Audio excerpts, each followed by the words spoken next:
recording and performing music most of my life.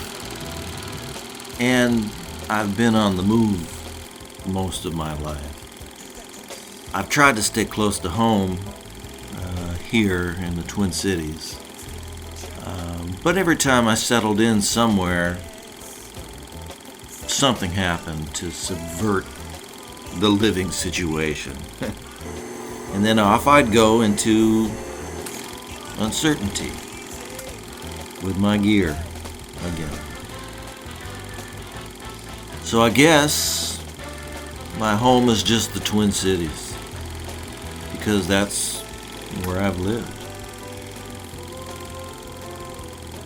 But actually, anywhere I can write and record is my home. It's not even a place now, it's a state of being. I'm home when I'm creating music. So even when I was homeless, I was actually home because I was writing. But whenever I get a new place, out comes my gear and I'm back to work. I'm home. That's my constant.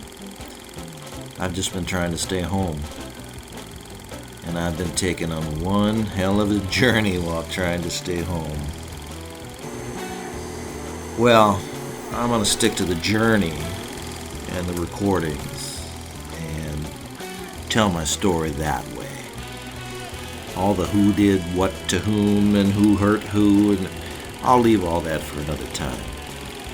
I'm just going to try to tell a pure story about my places, my people, and our music.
So this is my childhood home, the darker blue, 5732 Morgan.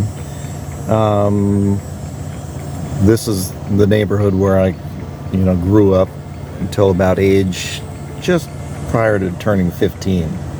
So I rode big wheels here. We had our Kool-Aid stands and all that kind of stuff. So, and the blue house, the dark blue house, which was light blue at the time, was probably the first thing recorded there was Frank the Ghoul, which no longer exists, but that was me with Ted Adamson. And that was in the basement of the house where our family room was. And I had a bedroom upstairs. You can kind of see where that air conditioner is. My folks kind of created a bedroom up there, and then that's where the Rip Products stuff was recorded on October 31st, 1986. So those were some of the first recordings, not music, but and probably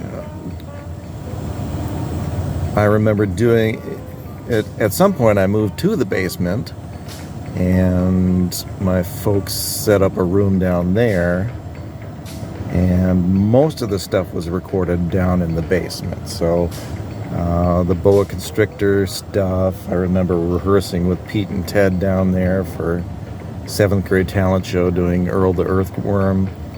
I remember rehearsing with Dave Olson down there for the next year's talent show, doing a battle between Debbie Gibson and Tiffany. So probably the last thing recorded down there, I'm guessing the last album was 60 Minutes of Crap. That's my best guess. Just before my birthday in March of 1990, we moved out of here to 43rd Street. So this was my very, very early recording place.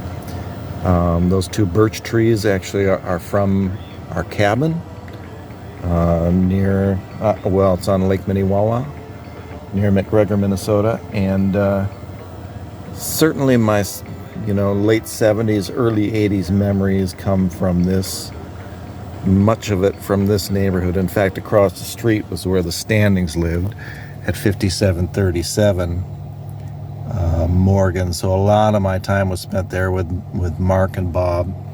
And then next to them, when I was really little, was to the left of that house was the Mollies, who moved to North Dakota.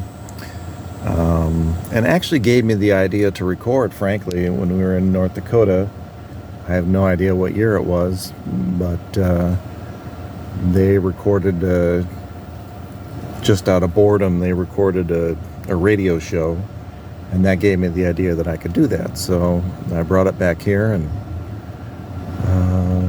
so spent, from 86 to 1990 recording here. So this is the place where I kind of started.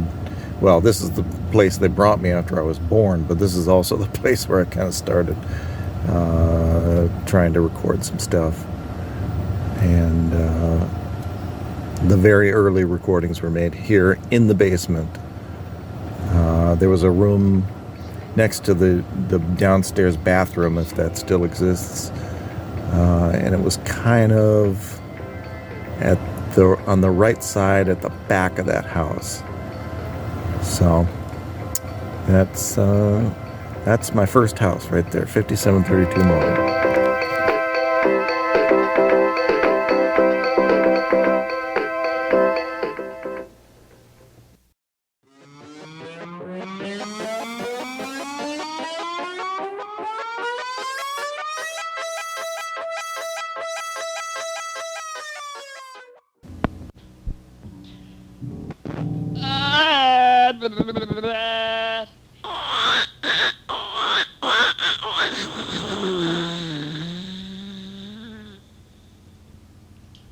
Everybody turn, but the bird, bird, bird, bird, bird the word, bird, bird, bird, bird the word, bird, bird, bird, bird the word, bird, bird, bird, bird the word. Don't you know about the bird? Hey, everybody knows that the bird is the word, bird, bird, bird, bird the word.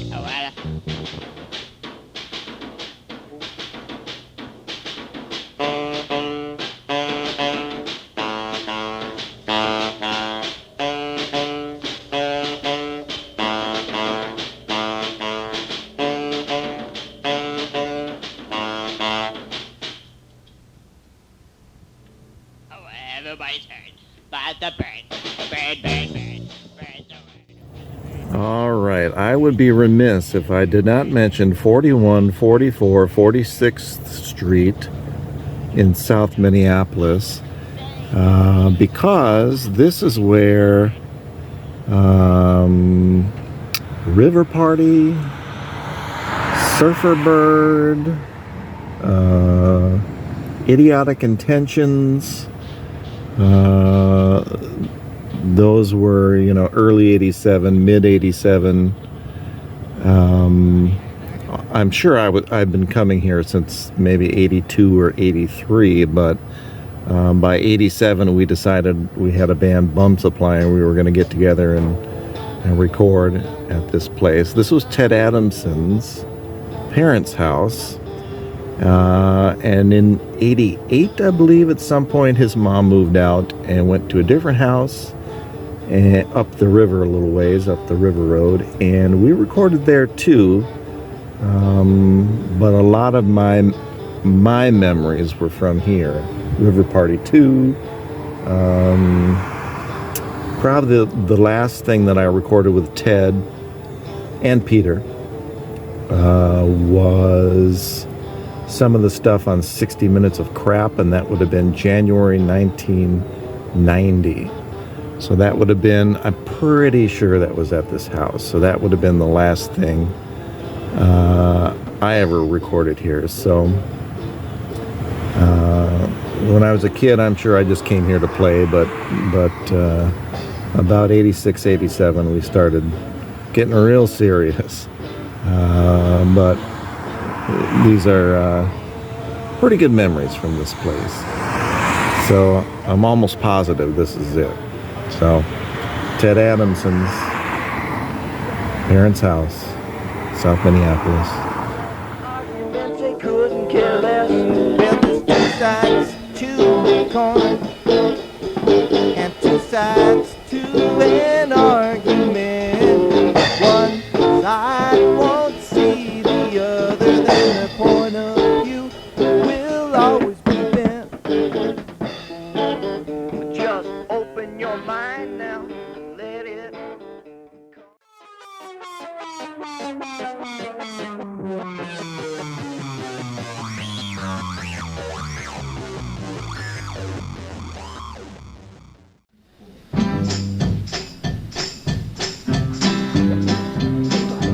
Long little cowboy, long little cowboy, long little cowboy, chewing on my pork.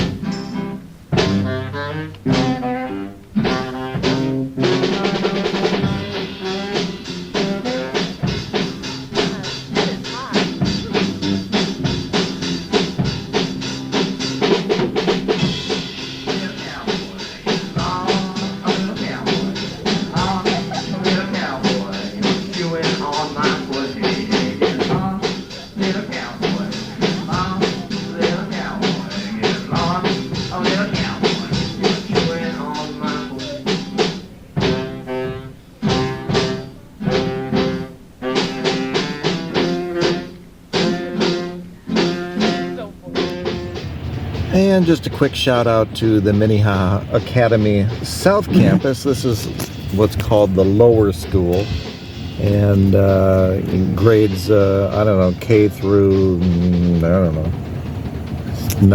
know, 8. This actually used to be Breck School, and I went here as a kindergartner. Then I went to Breck in Golden Valley the next year. That would have been 81. And came back here the year after that in 82 when this opened as Minnehaha Academy grade school. Before that, Minnehaha Academy was just the high school. So not much got recorded here, honestly. I mean, we performed with the band and stuff, but probably the 3 big performances would have been Bum Supply in 6th grade, 1987. We did Twist and Shout, something else, and my song, I'm Hungry. Then we, the next year, did the song Earl the Earthworm, and we called ourselves the Grateful Braindeads. And in 8th grade, those were both in the gym, and then in 8th grade down in the chapel in the basement at the other end of this building was Get Lost Little Cowboy. So not a lot got recorded here, but certainly I grew up around here. This is less unrecognizable, but it still looks much different. The only thing that looks the same is the skating rink. I spent a long time on the ice in that there, and then I suppose the field is probably the same out there, but that lot didn't used to be there. So anyway, Minnehaha Academy South Campus, a little shout out. Good night. Always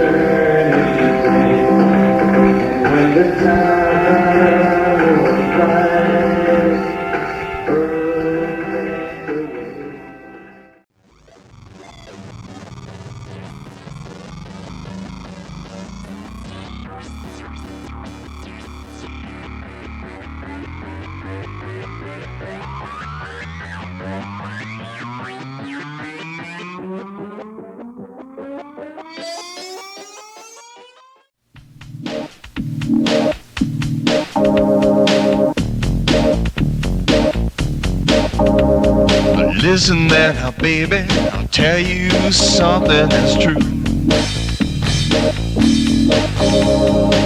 Hop in my minivan, I wanna go to Burnsville with you.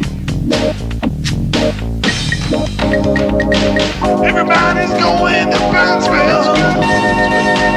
Everybody's singing the signs. If you like hockey, baby, come with me. I'm going to Burnsville. Go to Burnsville. I'm going to Burnsville tonight. So this is 346 Maple Island Road. This is where Dave Olson and I recorded from probably 88, fall of 88 through possibly 96, although definitely 95. This is his parents' house. And probably, the first thing we recorded was Kissing My Feet. Now they've added a thing on top of the garage that didn't used to be up there. And his room was in that middle area where the tree branches are blocking.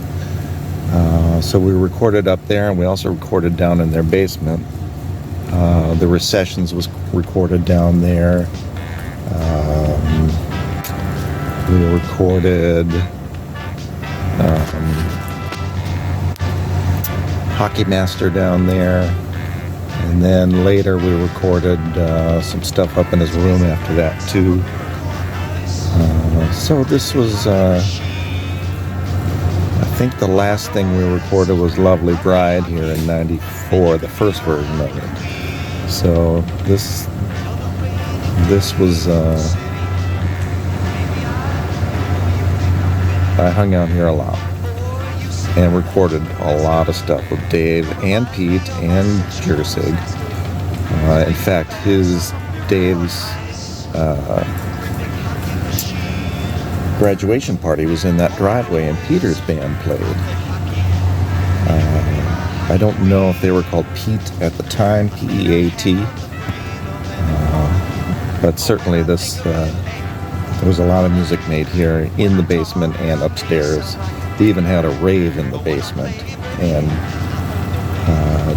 decked out the walls while they were remodeling down there. Eventually Dave had his own room down there in college, but of course he lived at Bethel too. So, but this is 346 Maple Island. This is probably 88 through 95 at least, possibly 96 we recorded here. And if you don't, baby, drop your gloves. Well, baby's a bad, I'm a miracle on ice, a great big hockey machine. All I know is I play hockey, and you could be my hockey queen.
This is Minnehaha Academy, North Campus. This is the high school, and it is unrecognizable to me. I don't know what the inside of it looks like, but it's completely unrecognizable to me. However, at this spot, 3100, River Road, this is where there are several performances that happen here. Certainly when we started here in 89, 90, this is where we recorded in the practice rooms. I think I can think of a recording of Tourist Blues that happened in the practice rooms. The song Spinach happened in the practice rooms. But also, this is where The performed. There's a performance in the gym, which I assume doesn't exist, but The played here, and we did a lot of performances in the gym. Probably the last performance in the gym was one of Dave's songs that I'll have to put the title, I can't think of it right now, along with stuff like I think we did The Buzz Gets Stronger, and I think we did What's With the Hair. That was our last performance. I believe that was 93. Yeah, it had to have been 93 in the spring. So I was already attending Augsburg College at that time, but I was also going here. So a lot of stuff recorded here. In the lunchroom we did, Peter Rasmussen and I did the Bavaria Days with accordion and guitar and sax. So this was very much a place for us to, and of course the band stuff that we did, the school band and the pep band on the field. And honestly, the field is the only thing here recognizable, and that's on the other side of where we're looking at. But anyway, this is Minnehaha Academy, North Campus, the high school. What's with the hair? Oh, what's with the hair? What the heck is it doing there?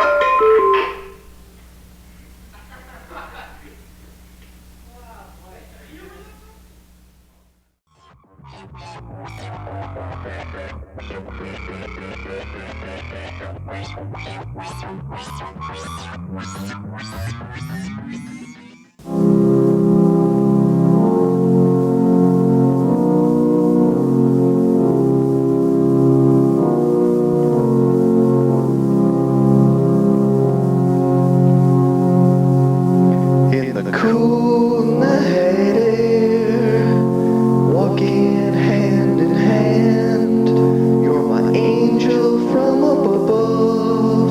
Take me to your twilight land. Baby, can you understand why I need your love underneath heaven's starry sky? I need your love like water needs a stream, like a dark night needs a moon, like a dreamer needs a dream. When you talk, I fall apart. When you walk, peace fills my heart. I think we're moving on the right track to love. Okay, so this is the murder house. This is 2310 East 43rd Street in Minneapolis. There was a murder in this house in the 60s, and the owner, after the murder family, sold the house to us in 1990 to my folks. So we moved in here in March of 1990 and got this place for a song. as they say. My room, there were a lot of planes that went over here. My room is bottom left. That's where my room was, and it was a rec room down there. It was probably the nicest bedroom I ever had. It was a rec room.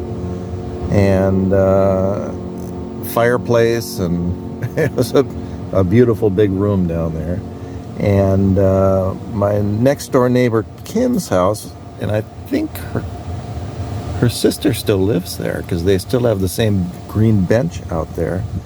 But her house is on the left, the White House, and her bedroom was up top back on the right.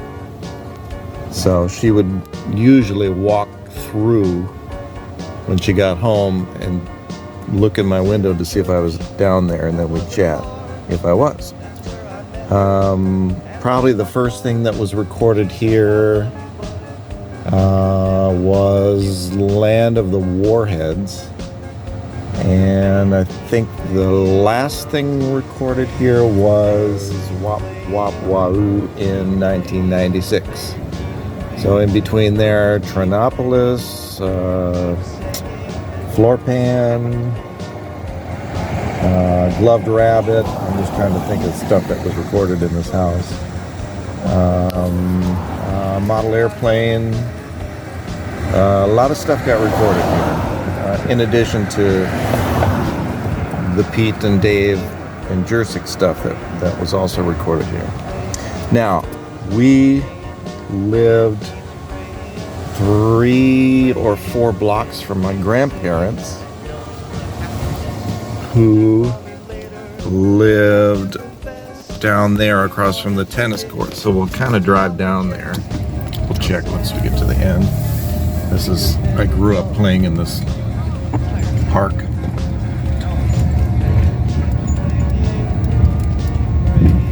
And whenever there was something going on, there were tons of cars. But this was their house right there. That was their house. What's the address? 4333? Right at the top of the top. So we moved in here in March of 1990.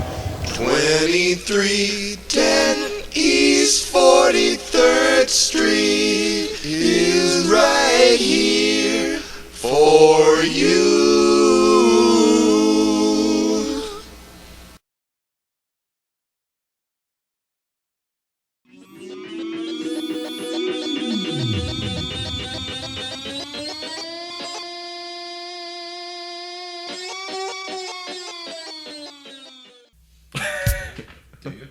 You putting this on the tape?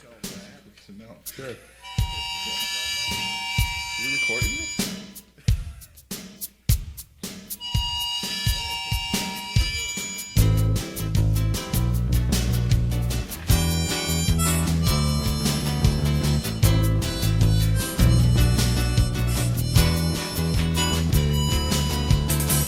Well, he wasn't an architect, and he wasn't a vet.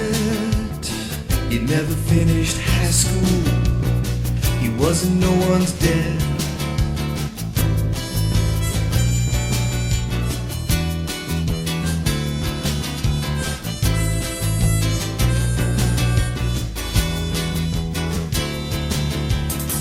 Jumping on a freight train, the railway of my life.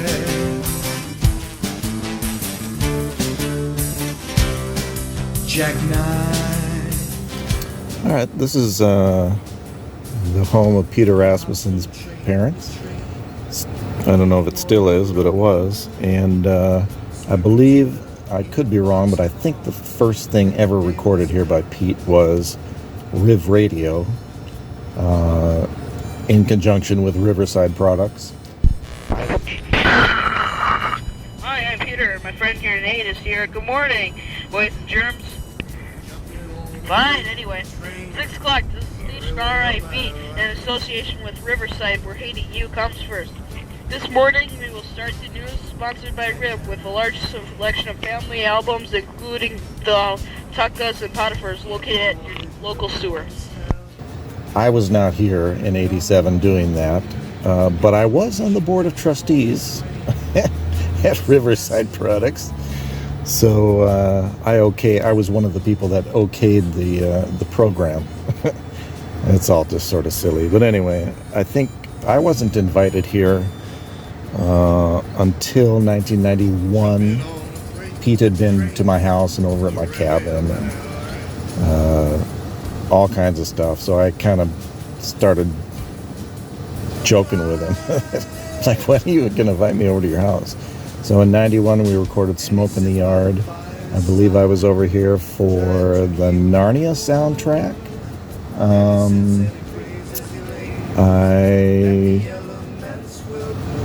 That was in 92. The Freeloader video was 92 in the spring, and I was here for that. Let's see. Jackknife, a song and video with Jersig called So Long Lucille, You Ace You. So that occurred in 94, I believe.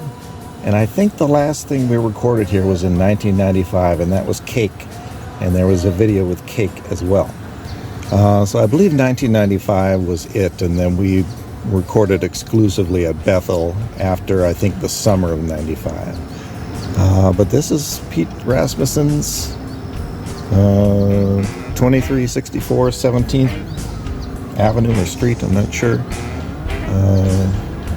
And I was here from 91 through 95 recording with him. And he was here certainly longer than that recording, but I did have a chance to come by. You want to do a 6 quad, no board, baby, you throw it, send it out of the country, and it's over for you now. Things that's kind of general stuff, well, it's even worse to Hickey.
All right, this is the Jersig residence, 2017. This is their Royale Drive. This is their Egan residence. There was the previous Burnsville residence where the base bathroom was. That's not this place.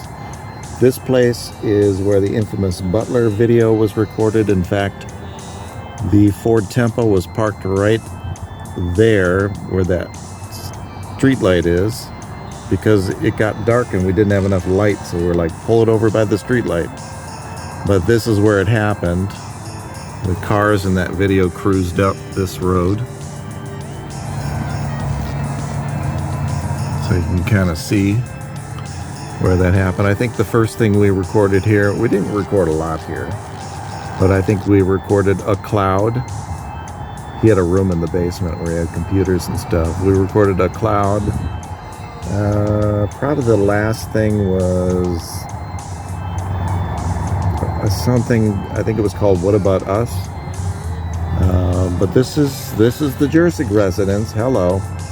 This is the Jersig residence. Hello.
before I do. Why don't you tell my friends I'm coming too? I wanna walk right through that golden gate. And if you wanna serve the Lord, don't you wait too late, no. Come on and wait. Come on and wait.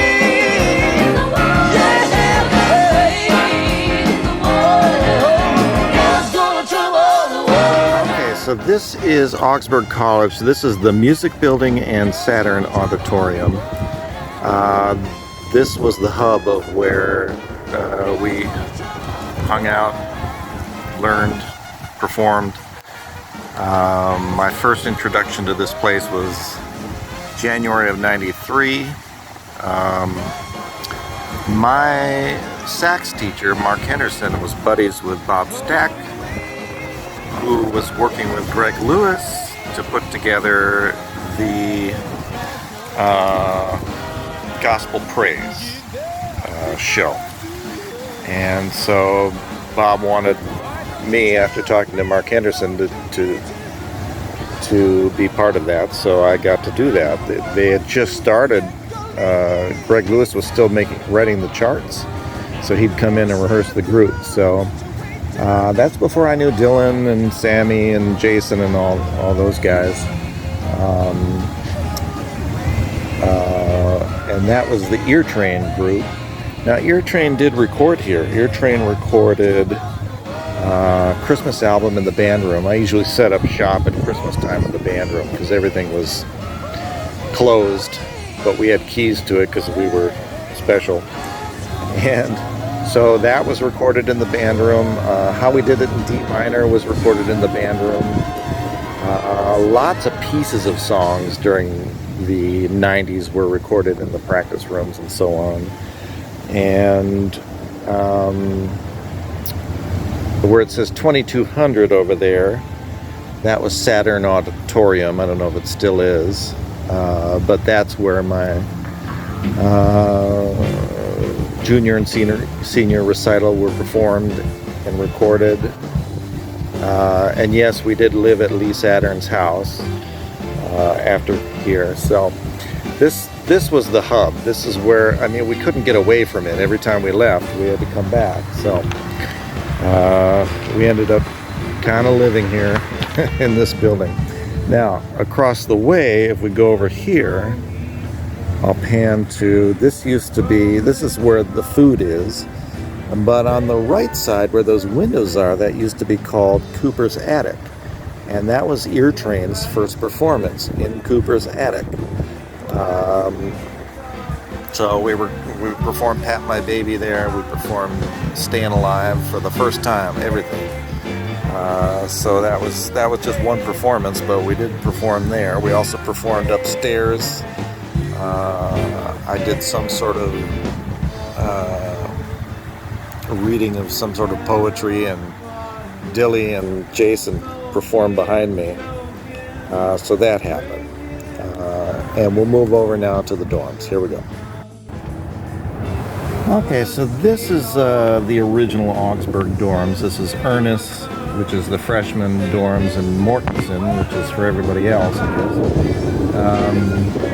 This is where the Rough Dorm Room recordings was recorded. This is also where Remedies was recorded. So Jason and I had I think we were on the 4th floor in that corner, and Dylan and Sammy were up, I think, on maybe the 11th floor. So they did their own recording together in their dorm rooms, and then I mostly did my own recording, just kind of on my own. So a lot of stuff happened here, and then we'll kind of pan over, I guess. Maybe we can pan over.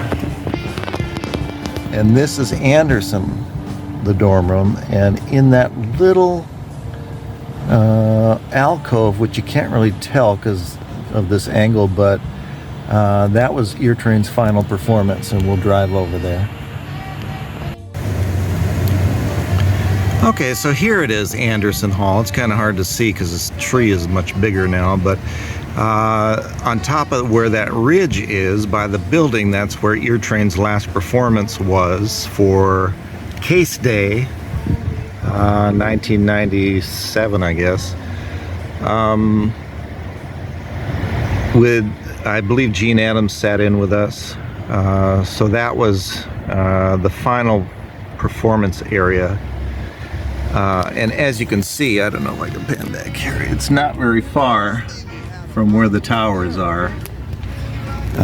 So that was the final performance of Ear Train. Now I didn't live here, I only lived here in 96, 97, because I was living at my folks' house, which was very close at 2310 East 43rd Street. But at some point I couldn't stand living there anymore and moved here. So the 96, 97 stuff was all recorded here. But before that, I was here all the time, so I was recorded here all the time too. So, but this is it. This is Augsburg. This is the between 93 and 97. There was a lot of recording that happened here. A lot of performing. A lot of music learning. It was pretty much 24/7 for us. We had a heavy-duty load plus performing. So here we go. On to the next one. Sounds be a changing, those little lines rearranging. That is when I hold her close to my side.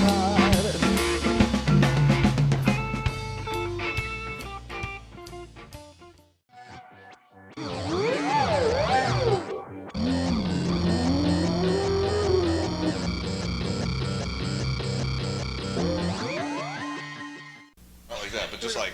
Not like that, but.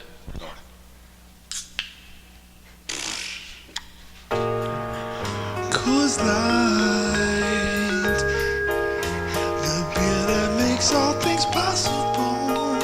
Coors Light, baby, you're gonna put me in the hospital. Coors Light,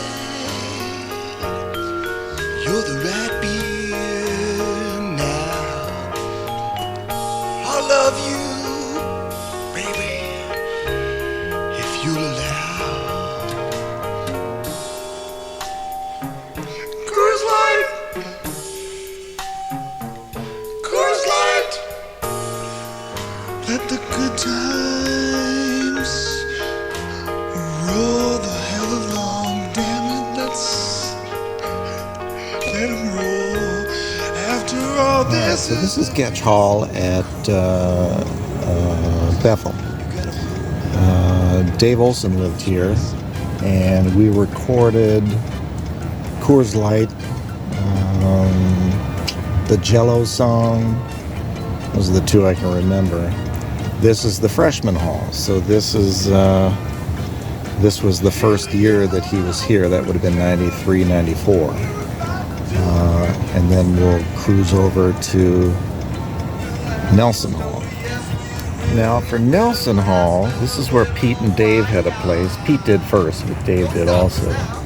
And I believe that archway right there is where they had a big Velvet Elvis hanging. But this is where we recorded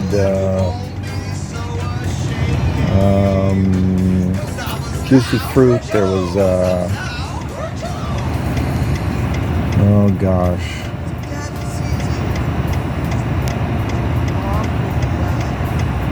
well, I'll put the name on the screen. I can't remember the name of the song. So there were, Soja was recorded here. So there were a few songs recorded here as well. Dave and Pete recorded all the time. They were roommates, but I would come by and we'd do stuff too, and with Abby as well. So this is Nelson Hall, the second spot on Bethel campus where we recorded.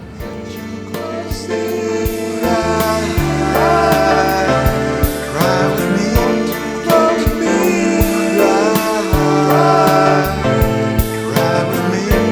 cross the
All right. That is 1914 University. This is where Dave Olson and Greg Sederholm moved to once they moved off of the Bethel campus. They were, I don't know what that store was before. And across the parking lot where it says St. Paul there, that was Abigail Electric. I think that's what it was. Anyway, there was a sign out there that said Abigail Electric. And so I kind of call this either the University apartment or the Abigail Electric. But in the back, possibly where that back window is, Dave had his studio, and he was getting really into techno. He was getting really good at it. And so I would come by and just kind of watch it most of the time, honestly. But also, I mean, we recorded Sequential Circus here. That was actually for a class of mine. Now this would have been 96, 97. We recorded Need the Love here. We recorded Is Not Too Long here. So there were a couple of big ones here that were recorded.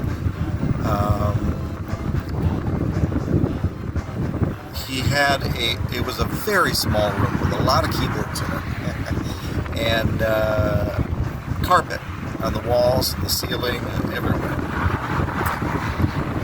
So I believe even in 1997, my girlfriend Jennifer Grimm came by and recorded stuff, vocal parts for his techno tracks. I think she recorded, if I can find it, I'll put on Woo, I'm your butler. I'm Your Butler.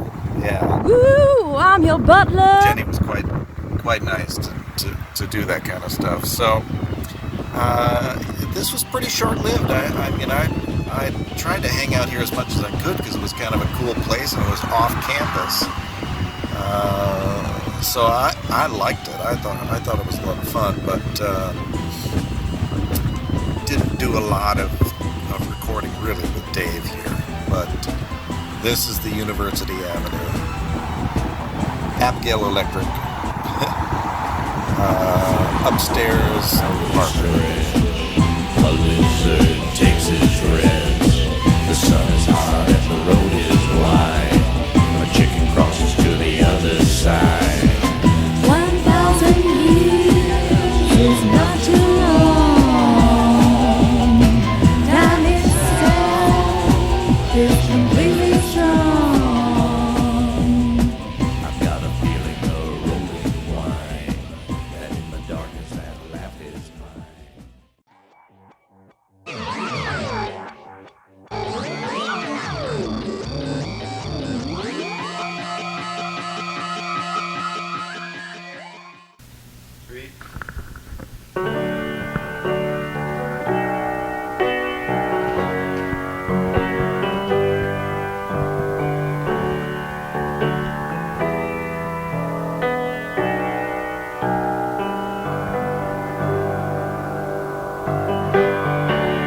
It's too late. Time's moving on, and my world all around you keeps going wrong. And I know, yes I know, Lord, how I know losing someone takes some time to make it right. This is 5217 Windsor Avenue. This is Lee and Pauline Saturn's house, where Jason and I stayed after college, just before I started student teaching. Jenny Grimm stayed here too with us, sort of part-time. We were house sitting for them, and some of the recordings from Goodbye Teeth are from the upstairs of this house at Lee Saturn's Steinway. Also during this time, I believe we were living here when we made the second trip to New Orleans. And I remember Ear Train, there's a picture of Ear Train playing for the last time in New Orleans in 97. So we stayed here pretty much just during the summer to house sit. We did end up locking ourselves out of the place. I did. I think I'm mostly responsible for that. And had a huge fiasco trying to get back in, and they got home. They were the only other ones with keys, and they got home, and it was quite a fiasco. But I stayed in the bottom. There's a little door there. I stayed in the basement room that they had, a guest room down there. Jason stayed upstairs, so we sort of came and went and looked after the place, and part of Goodbye Teeth is recorded in this place. Bring your love back to me. Don't tell me how it started. Just tell me it's alright. Or you'll be here with me in quiet shadows of the night.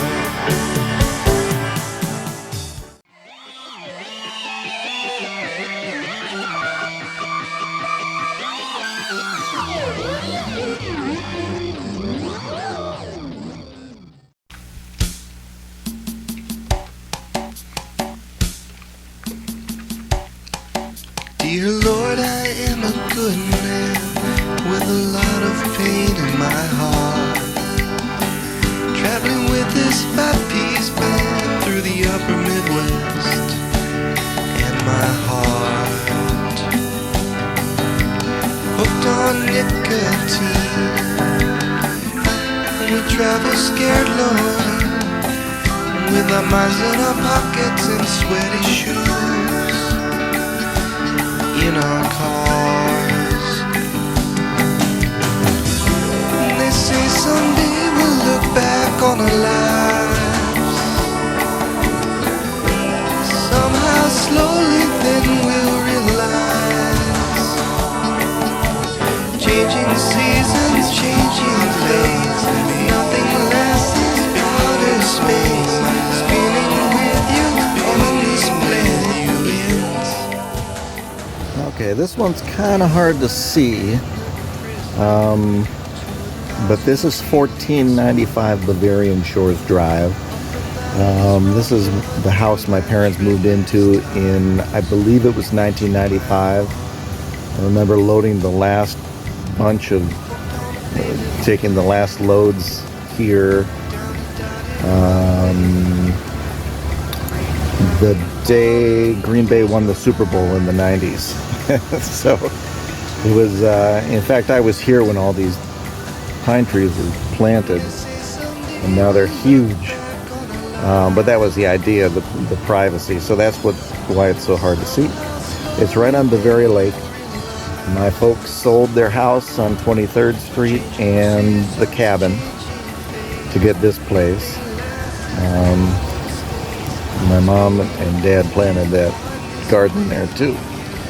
Well, I did not officially live here except for I was sort of in and out, I think 3 times as I can remember. Once right after my student teaching, right after we lived at Lee and Pauline Saturn's house. I moved here to do my student teaching in Orono. And then I lived here after student teaching. I just stayed here and lived here while I was rehearsing for my senior recital, which was sort of the last college thing that I had to do. I graduated with the stipulation that I would do that recital. and so during early '97, that's when I was rehearsing for that recital. I was also playing with Puafua. I started playing regularly with Puafua, and would drive from here to the Liquor Barrel where we rehearsed at that time in '98. So, and then at some point in the summer of '98, I moved into Dylan's house on Camden Avenue. So I was here during that time, and that was the end of Goodbye Teeth. I finished that. I wrote Country Time Lemonade here for Puafua, and I think a couple other things. I believe I wrote the So Long February song for Puafua, and what else? Apple River, the Apple River song. Those were written here. And then I moved out and didn't come back until I separated from Kathy the first or second time, or both, I can't remember. I was living with my girlfriend Candace, and I also was living here part of the time too. And that was 2002, I believe. And the only song I remember writing and recording here was called Berries in the Summertime during that time, and which I believe is on the Kathy tapes, the divorce tapes. And then I lived here one more time in 2005 while I was paying off my student loans and saving for the house at 1701 Grand Street in Minneapolis.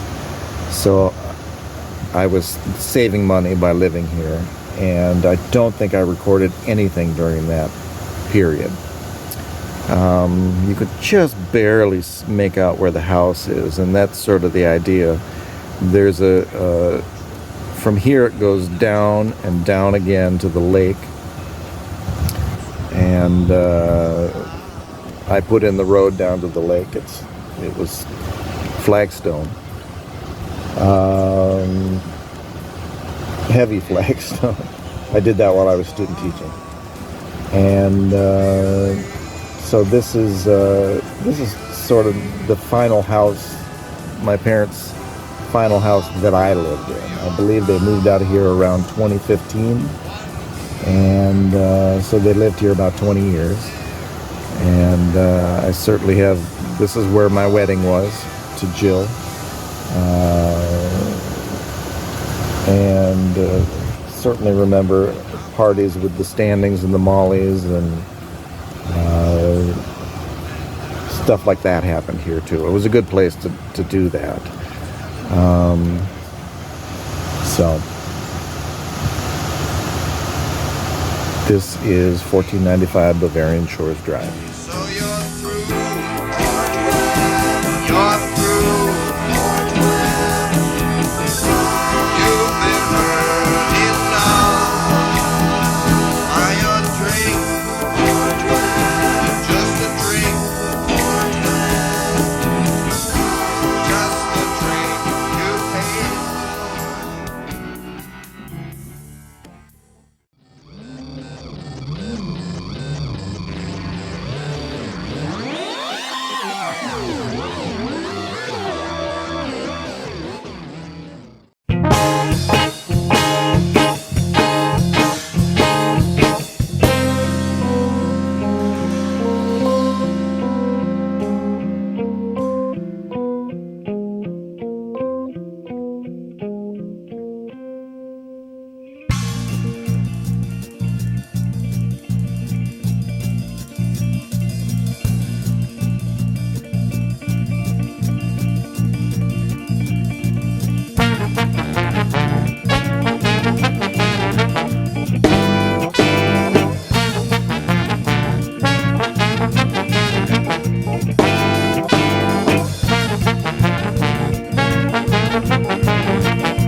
The Liquor Barrel is no more.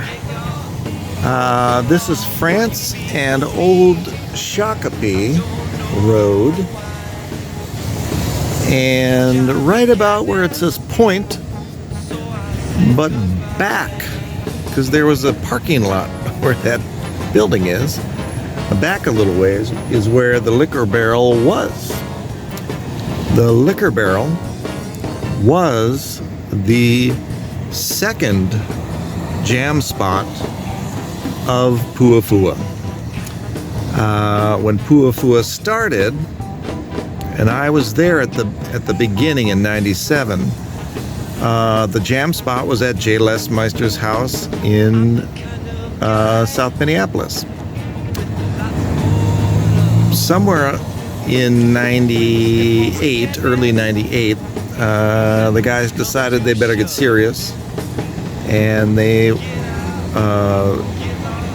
took the rehearsals, the jams here, and I was gone student teaching for a while and kind of was out of the group. Dylan actually ended up playing on a cruise ship for a while, and then when he came back and all of this happened and they started at the Liquor Barrel, then I came back eventually too, after I'd finished while I was rehearsing for my recital.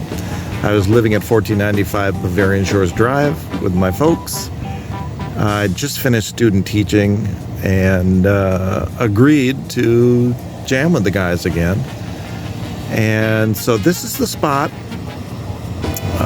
where we eventually recorded Life, Love, and the Pursuit of Katniss. Eric Shosted was our man. He recorded us. We just had to keep him in food and beer. And he recorded for us. He recorded that whole album. And that's also where we met Scott Holsinger, Scooter, because Chateau Vertigo also used that space. So we got to be good buddies with those guys. So about 2000, somewhere around 2000, we decided that we could take the money that we were all putting into renting the spot underneath. It was underneath the Liquor Barrel, which was a liquor store, and underneath was, I don't know, like a pager office, a place where somebody sold pagers, I don't know. And then empty space that we used. So there was a commons area, and then we had 2 studios off the commons area. So we rehearsed down there.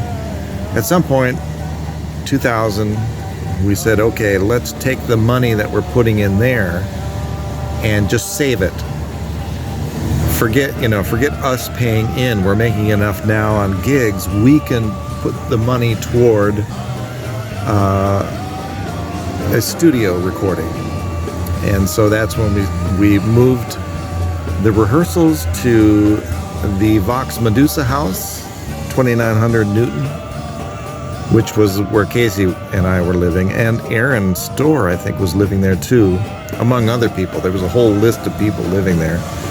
Anyway, so we moved out of here and saved our money and used gig money, and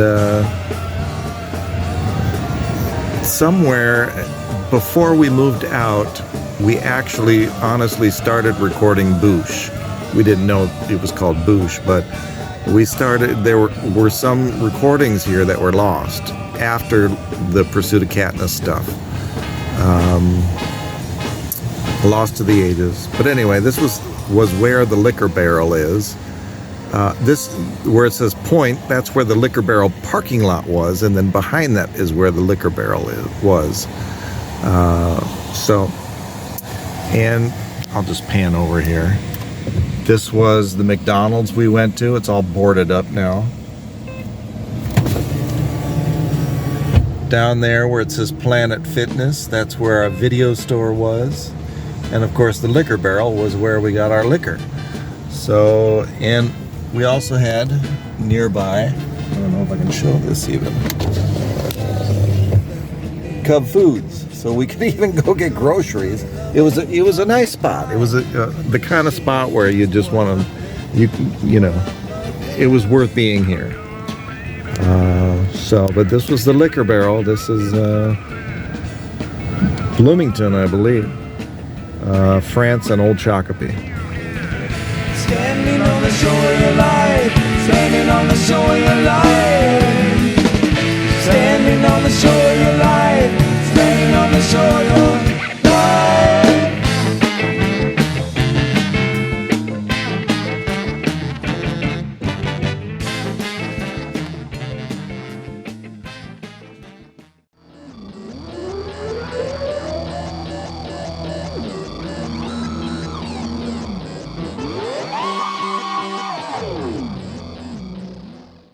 Your little sunshine on my day tonight.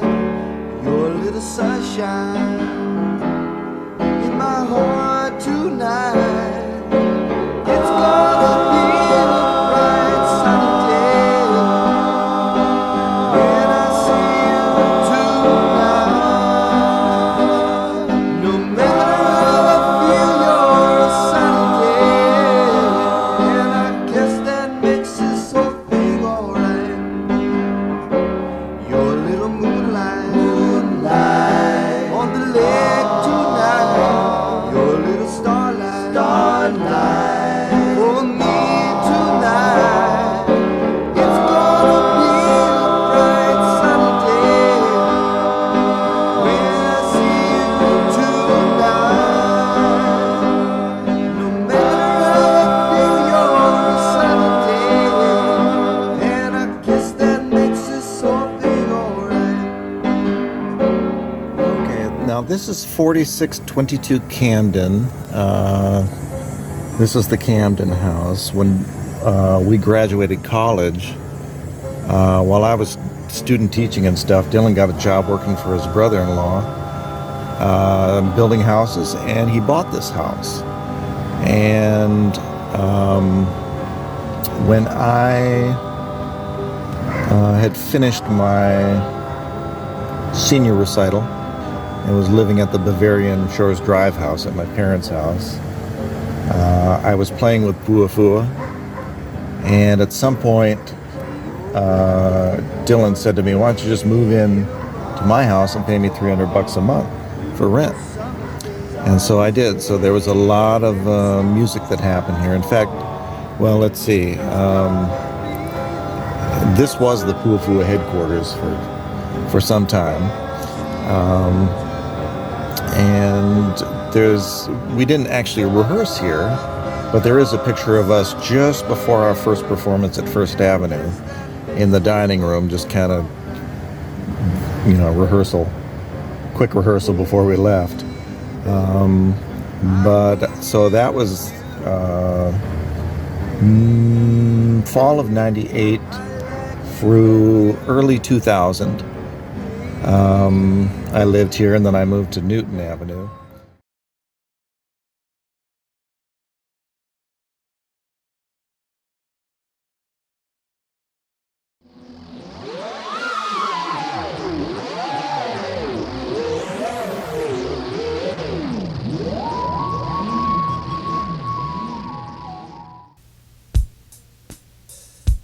Think of your smile and cry. God, how I miss that smile. You got something good inside, and it's gonna hurt for a while. But I can't miss some other woman's smile as easily. Chances are I'll find someone to take me more seriously. Whoa, run away. Baby, if you think it's gonna help, you keep on running. Run away. You got lots of blind guys who you haven't done it.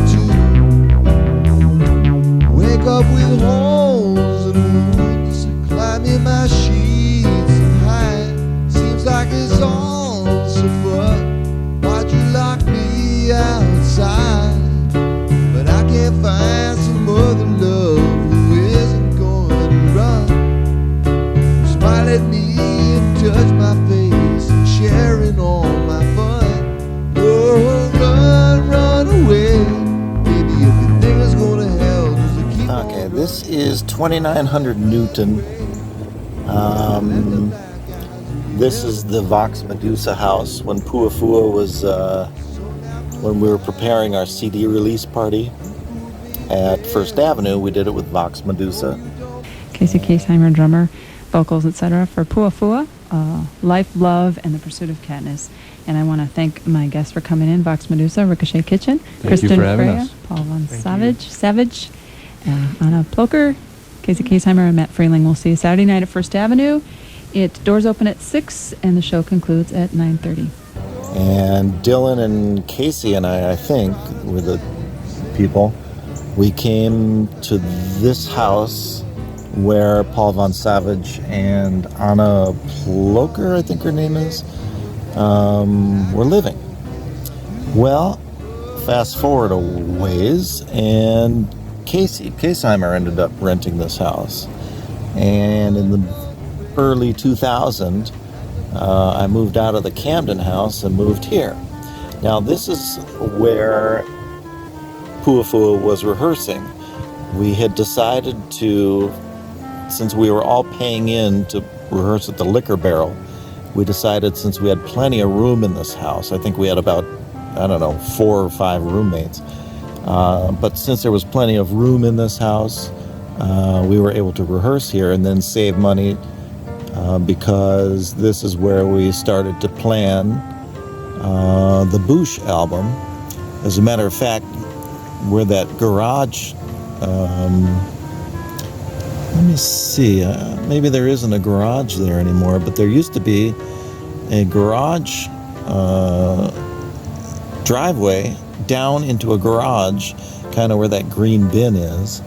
And that's where we would come out on break during rehearsals. And that's where I remember we kept trying to figure out what are we going to call this album. And sure enough, we came out one time and I brought it up and somebody said we got a perfect name for it, Boosh. So that was an Eric bequeathism. Now we are in the hood. I mean, if Camden wasn't, this certainly is. You can hear the sirens. There are sirens all the time. Gunfire all the time. We walked down the alley over on the left one day and one night, and there were cops surrounding this place. They all had rifles out and they were out, staked out on the hoods of their car with their rifles. Anyway, so that's kind of the way this was. This is where I was living when I met Kathy, and so I began to live here and at her apartment, and eventually moved out of here. Anyway, I moved out of here in 2000 and went to live in Kathy's apartment with Kathy, and then we got married while we were in that apartment. But this is where my bachelor party ended up at the end of the night. So quite a lot happened here, and this was where Puafua ended up practicing for the, until the end of Puafua.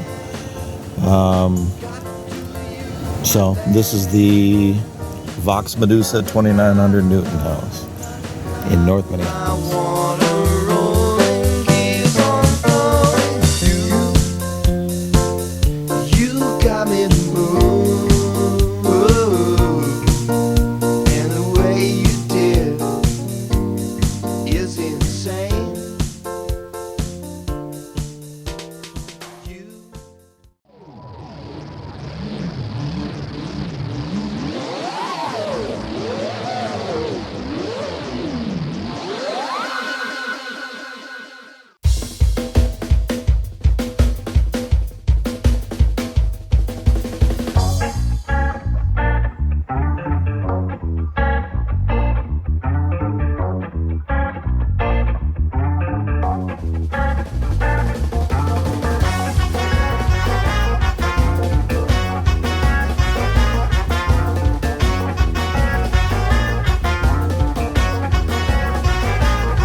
that's where I met her and lost my car.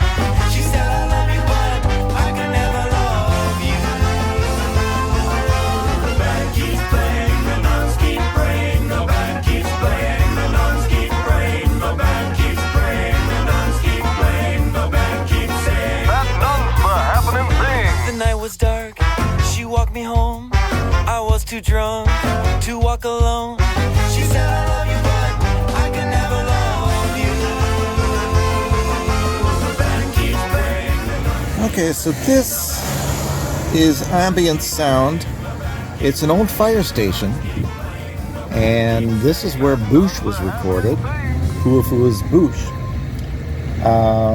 Bob bought this place, the owner, and was working with our buddy Rob Curtis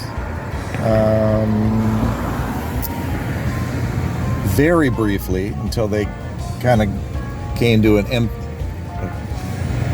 impasse, I guess you could say. But Bob said he'd been looking for a building like this pretty much his whole life. These sound guys are weird about sound, you know. He wanted the brick to be the walls to be a certain thickness of brick. And, he also lived here. So he was literally able to just kind of go down the hall and go to work. I think he went about, 10 feet. So, but he had just purchased this place and was just moving in and was still working on it. I remember he accidentally hooked the hot water up to the toilet.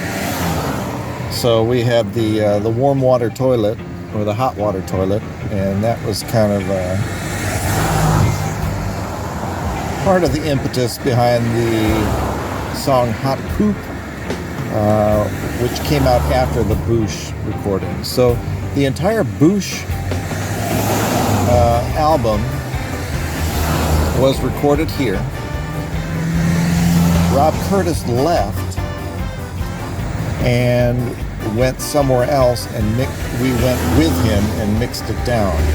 Now, I didn't go to that other studio more than twice, and the reason was that my wife at the time, Kathy, really wanted me to stop doing music and wanted me to spend more time with the kid and her. So I agreed, and that was kind of the end of Puafua, but this was the whole last hurrah. Boosh took us a long time. We used gig money this time around, and paid off. We eventually had enough money that we could do this. So this is ambient sound in St. Paul. Puafua hung out here for a long time recording Boosh. But we got a good recording. That's one of my favorite albums that I've been on. So this is ambient sound.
this is the Milton Avenue house. I believe it says 1034, so that'd be 1034 Milton Avenue North, I believe. Prior to living here, I was living at 2900 Newton with Casey, and also part of the time in the apartment with Kathy. I was living in the apartment with Kathy, and then at some point we got married, and she wanted to get a house, so we started house searching. That apartment was also in St. Paul, but it was closer to Snelling Avenue. So we moved in here. This is where we brought Jack back from the hospital. I lived here kind of on and off because we were separated a couple of different times. One time I went to live at my folks. One time I was living with my girlfriend Candace, and then came back here.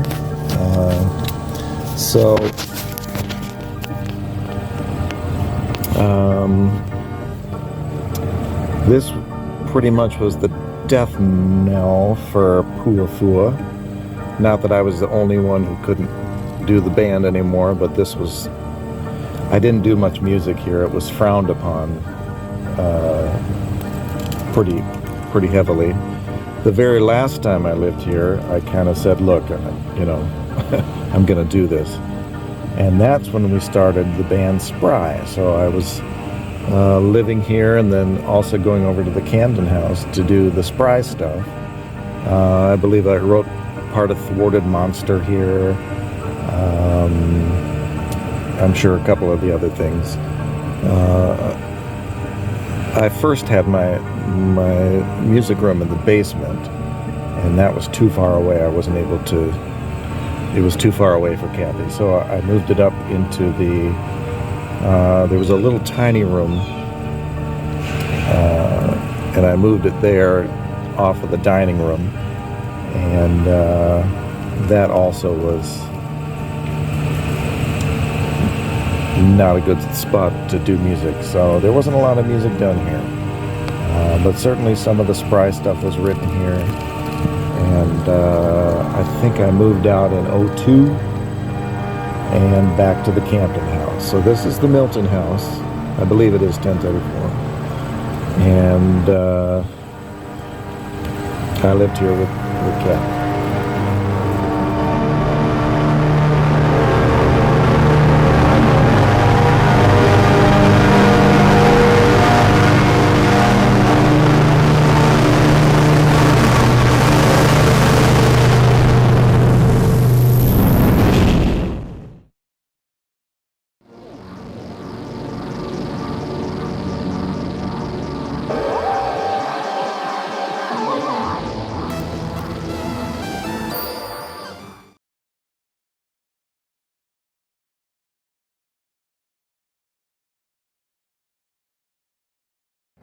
After Kathy and I separated in 2002, then I moved back here. Dylan wasn't living here. He was renting the house, and my buddy Aaron Storr was living here, and Pete Miller. And that's during the time that we started Spry. And Spry did rehearse here.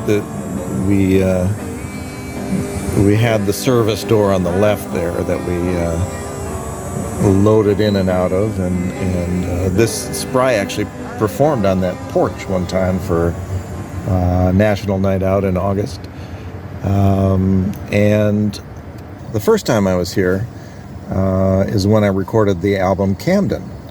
The second time was with Spry, and we recorded Live and Loose in the basement. Camden was recorded in the back room of this house.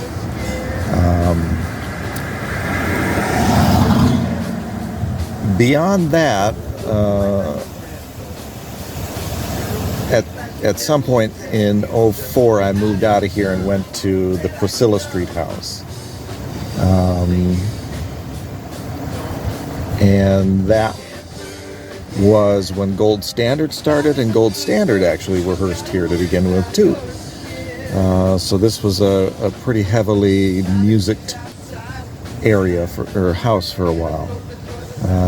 We sat out there on the porch all the time, writing songs.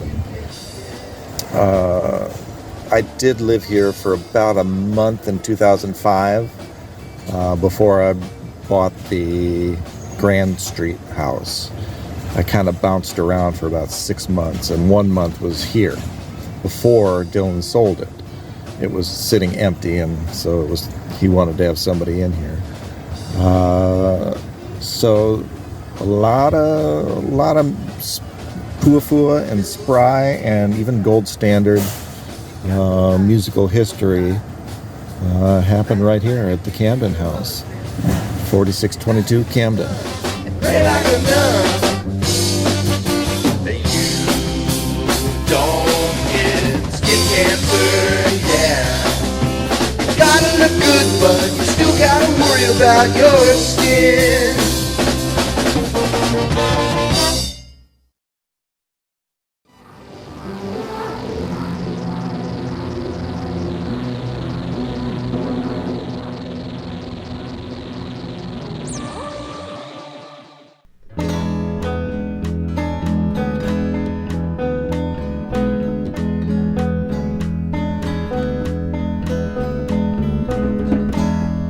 Curly was straight.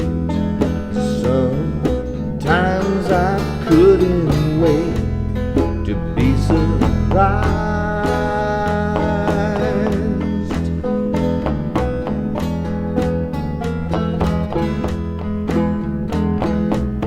I'd look away from your door, hoping you'd be there before I focus my eyes.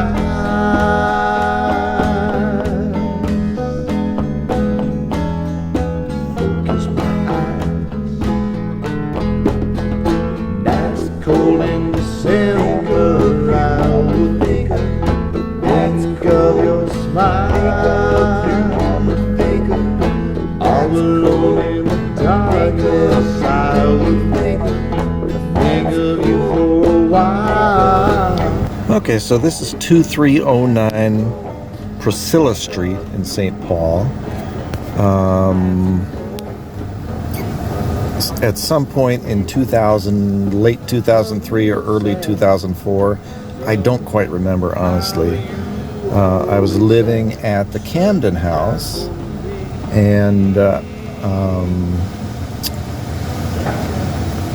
at some point in there, Kathy objected to Jack coming to that house, so this was sort of my way out, to keep seeing Jack, was to come live here. It was closer to her house, and so this was sort of the solution. The album Scylla was recorded here. Nights Long, I think, was here. There wasn't a lot of stuff recorded here because it's a fourplex. And actually the second window on the left is where I had my little music area. And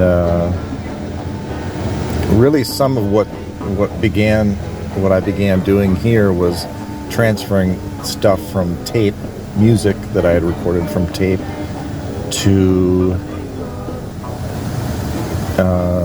digital. So a lot of that was happening here, and a few recordings. By the end of 2004, I had, between trying to pay back my student loans and child support, I was not able to afford everything, and this was at $900 a month, this was my biggest payment. So I moved out. I was homeless for a while. I lived with Matt and Andre Jersik for a while. I lived at the Camden House, and then eventually paid everything off and lived once more at the Bavarian Shores Drive house. And at the Bavarian Shores Drive house, I saved up enough money because I was living for free with my folks, I saved up enough money to buy the Milton Street house, or, for a down payment.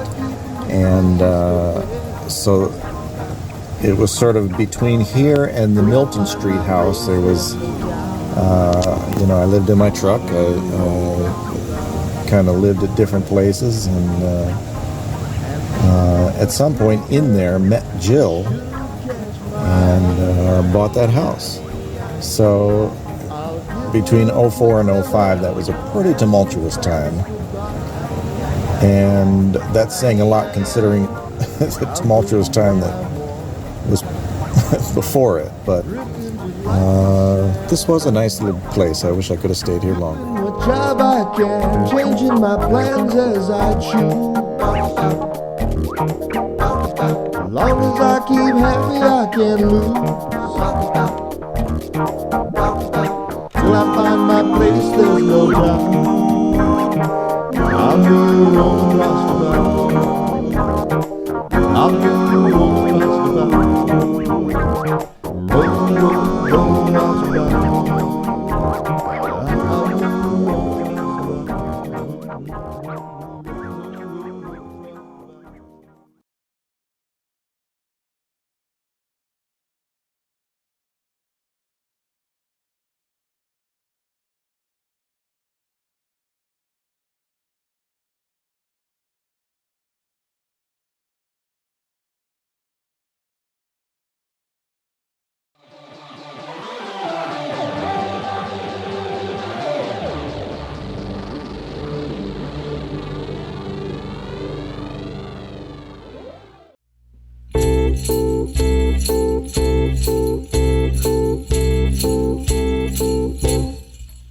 Have a holly jolly Christmas.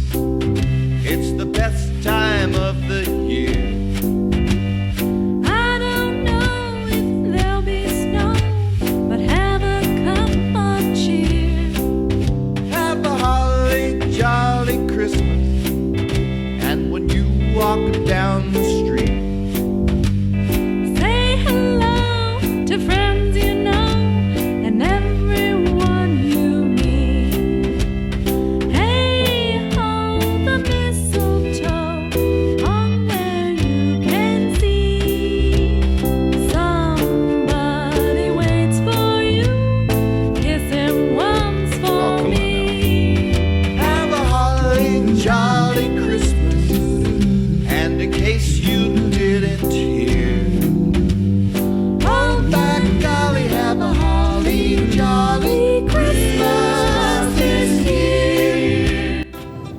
Okay, so this is 1701 Grand Street Northeast. In 2005, I was either homeless or living with friends or with my folks, saving up for a down payment on this little tiny place. During that time, I met Jill, and shortly after, Jill moved in here. And one of the things that with Louie, of course, one of the things that we talked about quite a bit was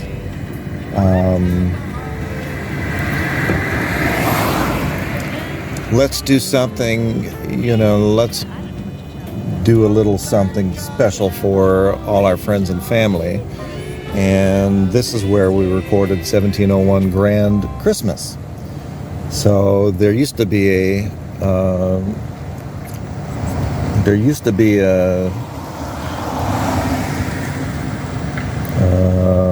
tree in the yard that I decked out with Christmas lights, and that is now gone. I don't even see a space for it to exist anymore. We also recorded probably my favorite album that we did as the Siegfrieds, and that was Summer in the City. That was recorded here too, in the city. So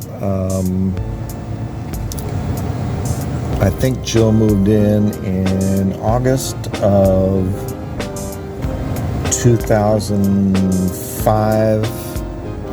Everything imaginable, everything that could go wrong did go wrong. And so at some point, we basically had to abandon this house. We both lost our jobs. We were having twins. Everything went wrong. And so we moved from here to Carver in 07, I believe, just before the babies were born. So I better get out of the way for the mailman. This is 1700 Grand Street Northeast. In the city, in the summer, in the city.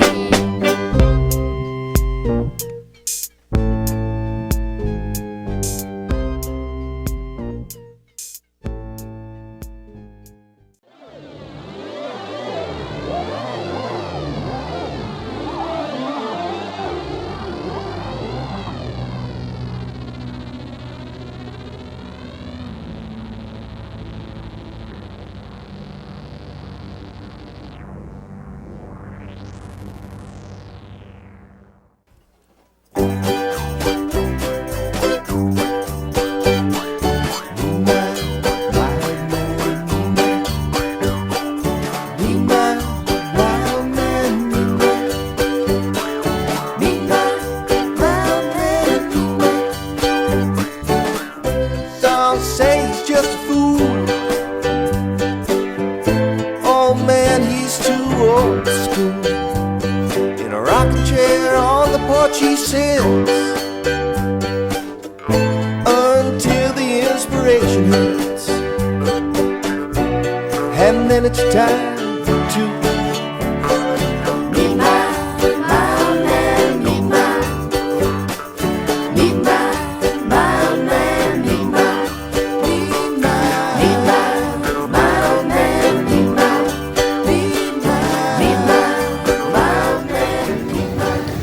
All right, this is our downtown Carver duplex that we lived at. I got to be careful because we still owe these people like $3,000. We got evicted from this place.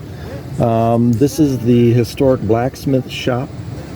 We lived on the top on the right, and we lost our house in Minneapolis at 1701 Grand Street. And we're kind of on the run. We talked the people into letting us live here, and they went for it without a background check, or I don't know what they would have found, what we thought they would have found, but we thought it wasn't good, whatever it would be. But we did lose our house. We had both lost our jobs. Jill and I had lost our jobs, and she was pregnant with twins.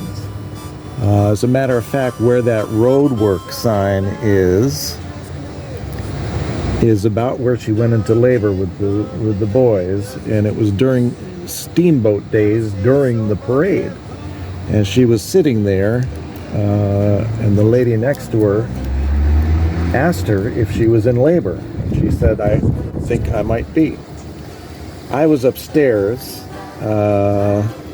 and that second to the right window, I would glance out of there every once in a while and check on her, and then came down every few. It was a long parade, and I didn't want to sit there, so I came down every little once in a while and checked on her. This is like a Lego town. That's what we decided. It's sort of like a Lego town. There's the downtown. It's about 3 blocks long. And I'll show a little clip of when we drove through, and I'm talking about when we made our album cover. What we recorded here was the album Carver and the album Thanksgiving. The piano that I snuck into my folks' house in Minneapolis at 2310, I snuck that piano in there while they were gone for the weekend, and they moved it out to Bavaria Bavarian Shores Drive to Bavaria Lake. And when we got here, it was fairly close to where they were. Part of the reason we moved here is because we were about to have twins, and we were kind of freaked out about not living close to anyone that could help us. And when we got here, they showed up one day with that baby grand piano and said, "It's your problem now." And so that's what I used to record. I recorded the old stuff on that, and then I recorded the 2 albums here, Carver and Thanksgiving. And when we got evicted, one night, just before Thanksgiving, about a week and a half before Thanksgiving, we were sitting in the living room watching TV, and we got a knock on our door, which is on the other end of this, other side of this building. So not many people went back there, and nobody except for the owners knocked on the door. So we thought, oh boy, we're 3 months behind. I went and answered, and it was not the owners, it was a cop. And he said, "I hate to do this, especially just before Thanksgiving, but here's your paperwork. You got to be out in a week." So we scrambled.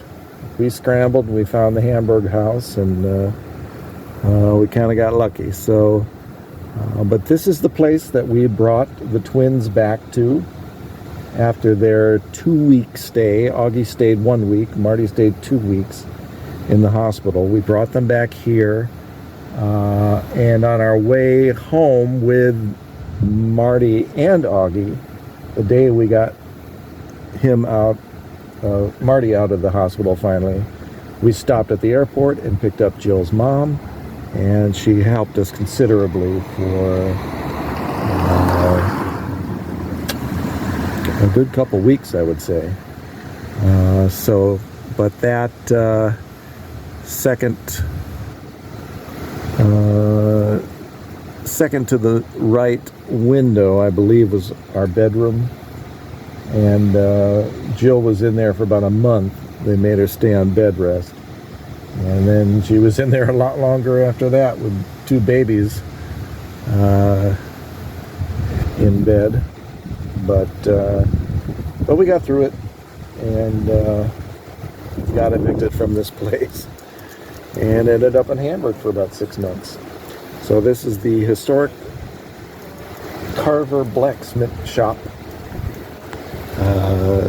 Now it's a garage underneath, or it was when we were here, and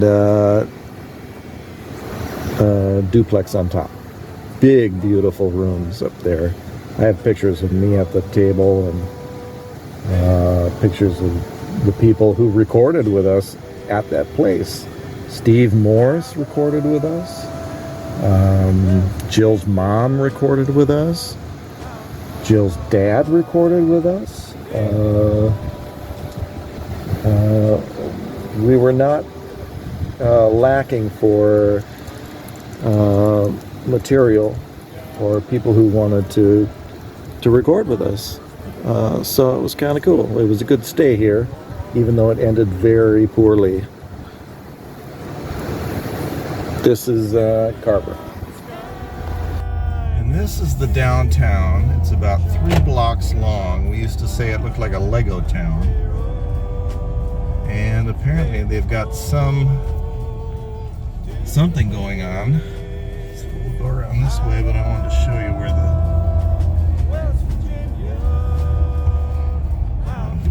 here, but we can get through back down here then. Show you where that album cover was taken. On our way out of town, we got evicted, so I literally moved us out in the middle of the night. We moved to Hamburg. We just barely got a place. We had about 2 or 3 days to move. And it had started snowing, and it was just a couple days before Thanksgiving. And so on our way out of town, we stopped because we never had taken a picture of the little mini Lego gas station that they have here. And so just as it started to snow, we came by here anyway. And I said, well, this could be a cool shot. So we took a shot of this gas station just on our way, literally on our way out of town. And that ended up being our album cover called for Carver. So that was it. It's really happened in Carver. Country roads, oh take me home, down country roads, oh take me home, down country road.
Who did this paperwork? It's a mess! I think it was the new intern, sir. Dragon!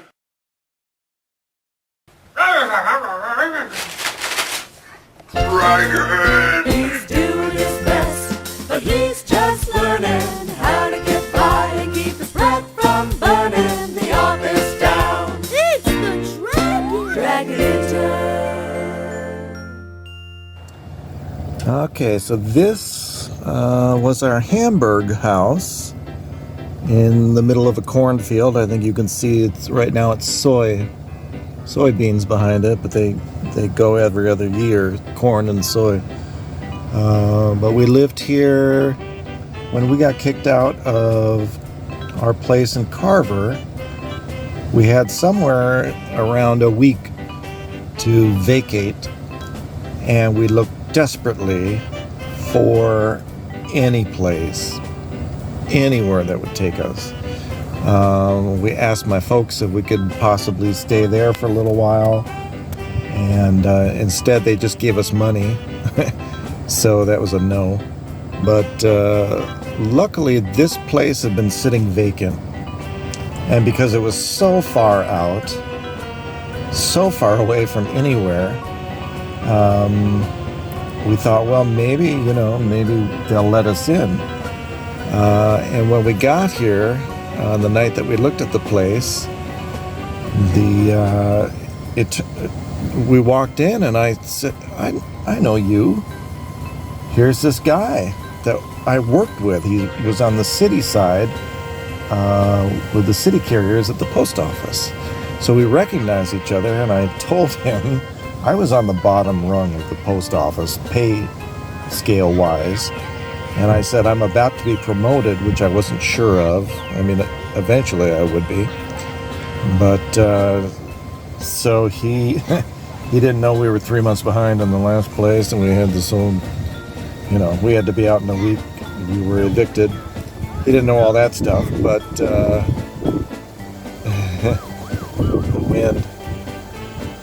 This was the windiest place ever. We opened the door and everything was covered with dirt in about 5 minutes. Anyway, so we got in here by the skin of our teeth, and I said, would you mind if we just could we have access to the garage just to throw a couple of big things in there? And within about 5 days, I'd filled that garage and emptied the one in Carver. So that was, it was a quick move. And I had a van, so I was lucky that I was able to do that. By Thanksgiving, we were here.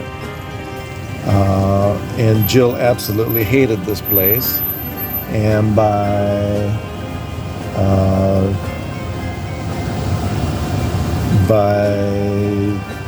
early summer, we were out.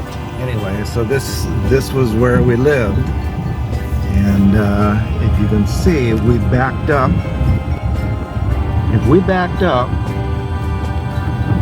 went into our backyard, there was a field in the backyard, and that was the field right there. So that was a weird thing to have in your backyard, but what got recorded here was the Dragon Intern soundtrack. That's what we recorded here. And my brother David called me and said, hey, we got this thing happening where we're making this little short film, I guess a 40-minute film, or I can't remember how long it was. Can you do the soundtrack for us? And here I am out in the middle of this, and I said, yeah, sure, I don't have anything going on out here. I'll do a soundtrack. So that's what happened. I recorded it in the laundry room of that place. And a week before he needed it, he called me and said, it's due tomorrow. And I said, what? So I had one long piece that I was doing for when, you know, the character goes crazy. And that was called Pop a Pill. Do you want to pop a pill? And I finished that. It took me about 14 hours to record it and finish it. And then we took off out of here. It was the middle of winter. We took off out of here in a snowstorm and delivered it to him at the Bavarian Shores Drive house, where he was living at my parents at the time. I think he had just finished college. So this was Hamburg. This was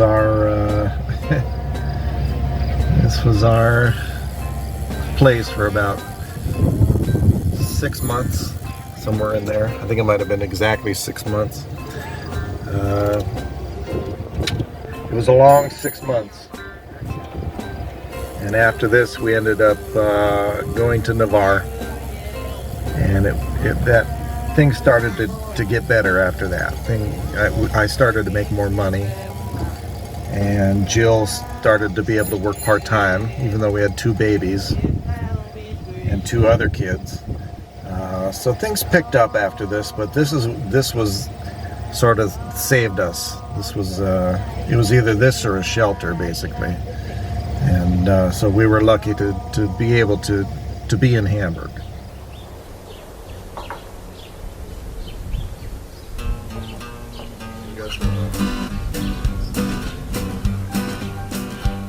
I'm tired of being avoided and misunderstood.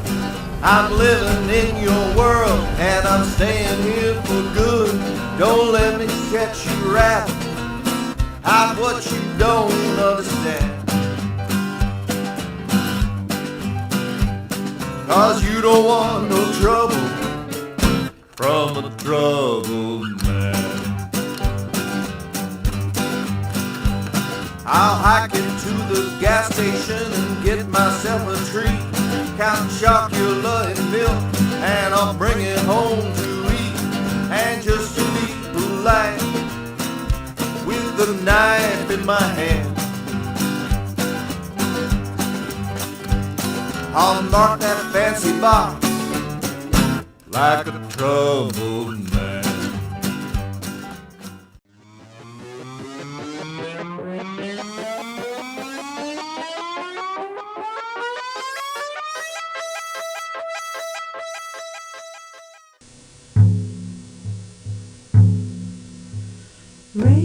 Rainbows come home, dance with me in the snow. No, I step into your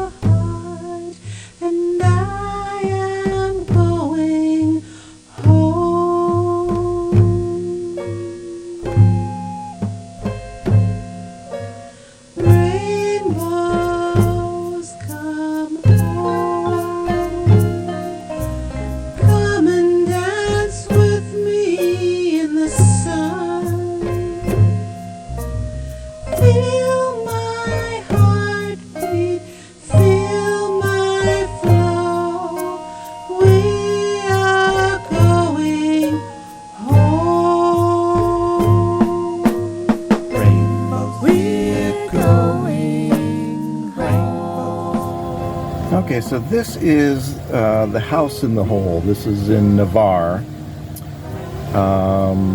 We lived here from roughly, well, summer 2009 to I think the very first couple of months of 2012. And in that time, well, the reason we lived here was because we were in Hamburg, and Jill could not stand Hamburg. It was so far away, and she had to drive Louis to school every morning, and it was a whole awful thing. So this was on a route that I carried. This was Route 62, and a guy named Lowell was the route guy. This was his route. 2595, that's right, 2595 Lydiard Circle.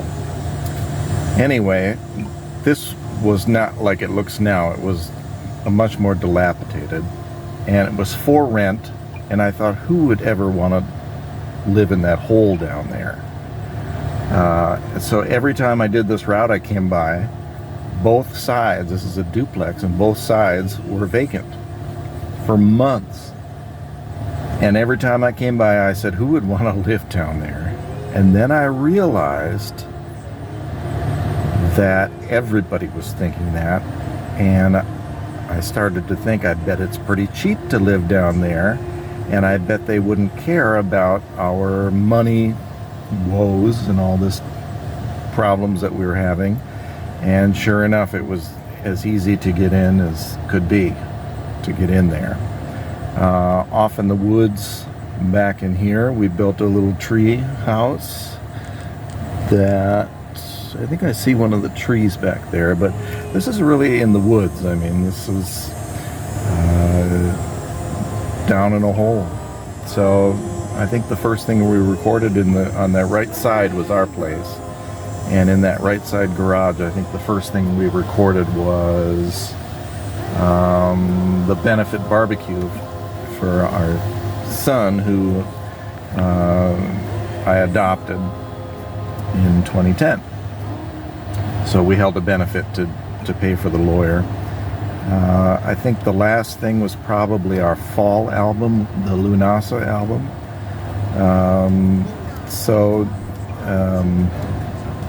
This was our way out of living in Hamburg. And there was a lot of music that happened in this house. And then it was pretty well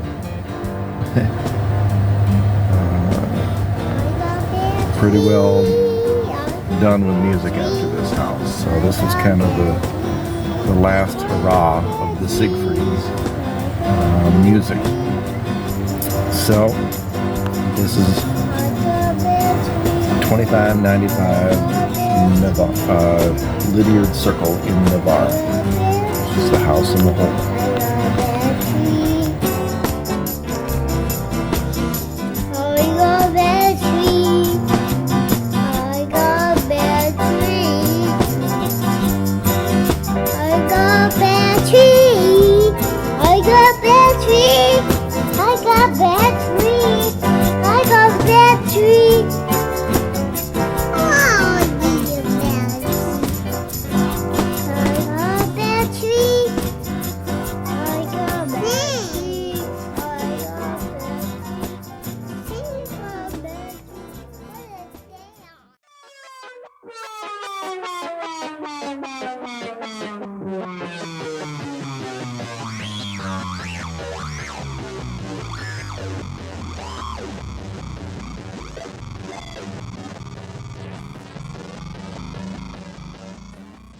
Oh, Danny boy, the pipes are calling from glen to glen and down the mountainside. The summer's gone and all the flowers die. 'Tis you must go and I must buy. But come ye back when summer's in the meadow, or when the valley's hushed and wide with snow. 'Tis I'll be there in sunshine. This is the Jonathan House, 112510 Ramsey Court. This is where we moved after Navarre. I'm sure there's a ton of pictures of us in that driveway working on my car, something. And in fact, on this street, we just found Augie on a skateboard, a little video of Augie on a skateboard, I think in 2014. We just found that and tried to figure out when that was. But we moved in here early 2012. We moved out summer of 2016. And what was recorded here? Not a lot. There's the odds and ends from the Master Coda stuff that I was doing, the Chance album, and the Blueprint album for the JEA combo. So this is where all of that sort of took place, all the JEA stuff. And then after that, we moved to Shakopee, and we were able to rehearse JEA combo at that location. But this is where we are. Our next cul-de-sac neighbors, I always said next door neighbor, but really they lived in the next cul-de-sac, was James and Naomi. And James sat in with the JEA combo a couple of times. So this is where that kind of stuff happened. In the back, there's a big fire pit that I built, and I remember sort of leaving this house on bad terms. But it was a nice little place it was a nice little house, nice little area, and I'm sure that the little boys have good memories in this neighborhood. So this is the Jonathan House. I will say the only words I know that you understand.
Okay, this is 3814 Boardman, and this is the first practice house of JEA Combo in 2015.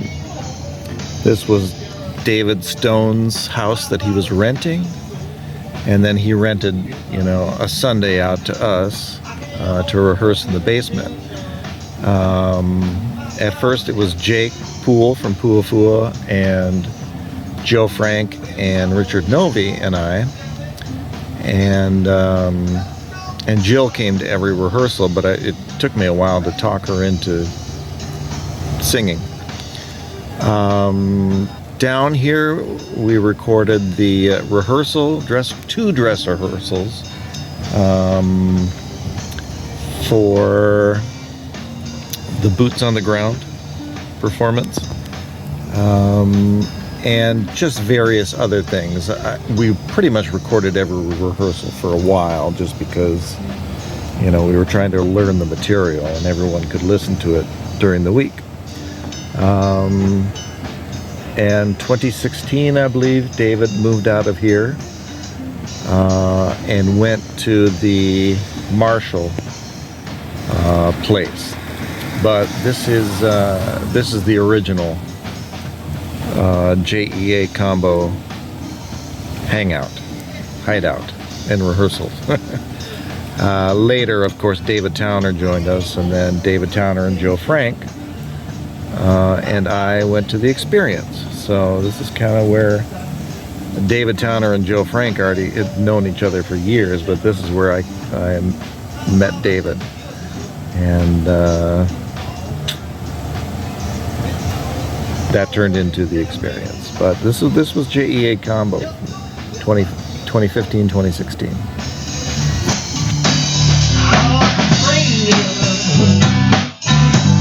Like a stranger in my own town.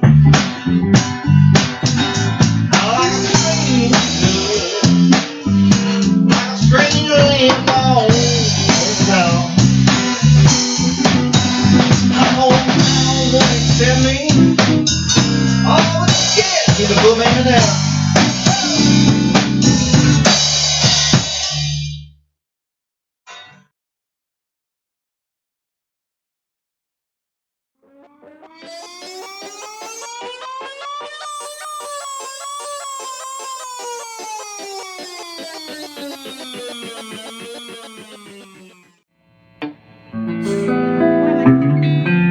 Rock and roll in your soul. Set it down. Feel the beat and the heat. You can be one too. All over the world. Everyone go. Thank the God.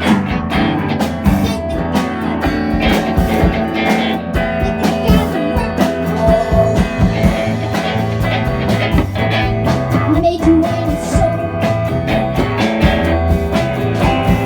We are the gods. We are the gods.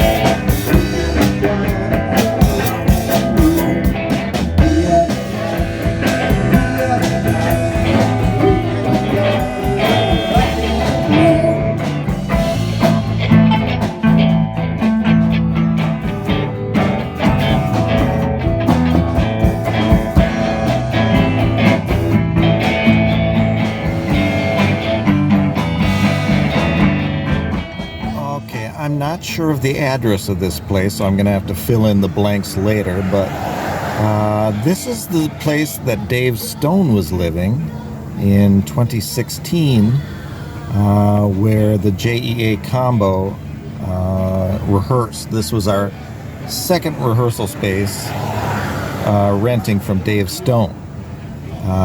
Nothing really all that significant was recorded here, except that Augie recorded in the basement. He recorded a video for school called The Gods of Rock and Roll, and then I used that footage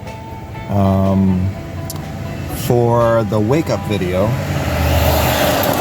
for the JEA Combo. So not a lot happened. I don't even know the address of this place. I'm going to look it up. But this was the second place that we rented a space from David Stone, just a stone's throw from the Grand Street house, Northeast Minneapolis.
Wake up, wake up. Those who sleep, those who deny, wake up. Shape up, shape up. Those whose needs are met by lies, shape up. I know you're doing right when you walk so tenderly into your own decisions in your own world, and the colors that you paint them so you believe. Okay, so this is 949 Sibley Street. This is our Shakopee house. In the summer of 2016, we bought this place. We were living in at the Jonathan House, and we were rehearsing in Northeast Minneapolis, and this made it possible for us to live and rehearse in the same place. There was a big room in the basement that we used, so we started rehearsing here. I actually recorded Need the Love here in 2016, and then as we went along, Richard Novy unfortunately started having health problems, and we sort of had to sort of work around his in and out schedule. Sometimes he could play with us and sometimes he couldn't. At some point we met Kat, and we ended up, by that time then we had 3-part harmony, so we could do 3 parts. And so while Novy was out of commission, we would work on that stuff and also on writing. And at some point when Richard Novy was able to, we set up a recording studio in the basement that I called it Blanket Fort Studios. It was a lot of blankets, but we wanted to have 2 different rooms to separate the drums so that we could have a good definition of what we were actually recording versus what we were hearing live in the room. So there were 2 different rooms and blankets everywhere to try to muffle the sound from the 2 different rooms. So we ended up recording Wake Up. That was the one big one that we did. I believe we got a start on another song, but that ended up not happening, not being finished. The final performance of Richard Novy was in that basement on New Year's, December 31st, 2017. That was the last performance of the JEA combo proper, and even Dave Stone and I believe even Pat Pilla participated with the rest of the group. So that was a good memory. Unfortunately, it was the last memory, so that was kind of sad. Once things kind of broke up, you know, Jill and I broke up, the band broke up, Richard Novy had died. I stayed here for a couple of years because of COVID and trying to get everything back, trying to get all my stuff back. And during that time I recorded with my then girlfriend, Amy. We recorded the COVID sessions. And I think Random Jams was recorded here. That might have been the last thing I ever recorded here. And moved out June 2021. So this is the Sibley Street house. A lot of music happened here. A lot of JEA combo stuff, but unfortunately, sort of a sad ending to the episode. Your face planted in my mind, but I lost it. Oh, but I lost it, yeah. I woke up one morning confused to find that my picture of you was exhausted.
Frankenpilla's. This is Joe Frank and Pat Pilla's place. This is the Experience headquarters.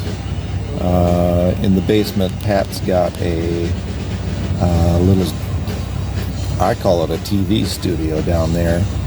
And this is where all the videos that weren't recorded live at some club or bar, this is where all the other videos were recorded and are being recorded as of September 2022. We're still in action right now.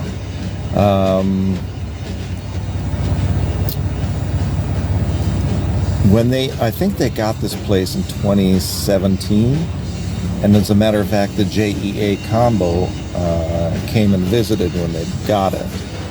And then when Richard Novi died on Mother's Day in 2018, after that the group split into two different groups. Jill and Kat went and sang with Trey Aaron, and Dave and Joe came here to play with Pat.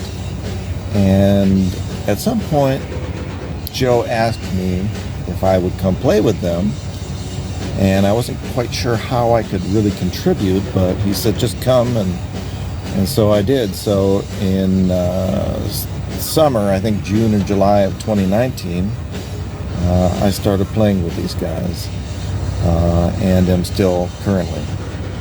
So this is Frank and Pillas, Joe Frank and Pat Pillas, the home of the Experience on Twin Haven Road. Gummies on trees, never believe. Gummies on trees, see 'em like a leaf. Gummies on trees, see 'em like a leaf. Gummies on trees, see 'em like a leaf.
Okay, this is my current location, 1245 Shakopee Avenue East. My place is right under the tree where those 3 chairs are. I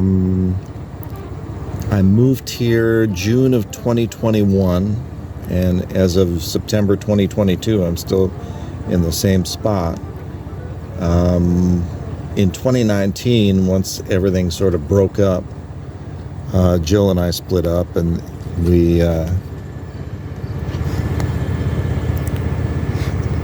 COVID hit, and it took about 2 years for me to sort of extrapolate myself from that house.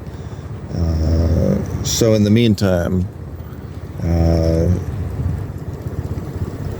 I sort of lived there, halfway there, and then halfway I had 2 different girlfriends that I lived at their houses for a while too. But my second girlfriend, Amy, really helped me to seal the deal and get this place, and I was very lucky to have gotten her help in getting here. So this is the Shakopee Avenue. This is where I ended up so far.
lost my car. She said I love you, but I can never love you. The band keeps playing, the nuns keep praying. The band keeps playing, the nuns keep praying. The band keeps praying, the nuns keep playing. The band keeps saying that nun's the happening thing. The night was dark, she walked me home. I was too drunk to walk alone. She said I love you, but I can never love you. The band keeps playing, the nuns keep praying. The band keeps playing, the nuns keep praying. The band keeps playing, the nuns keep playing. The band keeps saying that nun's the happening thing.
Once a night, step into the light, and a calm was all she needed. Cackling calls and haggling halls, two broken lovers defeated. Rum and bread, wine and coke, prayers and cheers and dancing. Praise the Lord, plugging the chord, giant steps and prancing. Holding their own, sitting alone, balancing heart and soul. Heart and soul, heart and soul, heart and soul.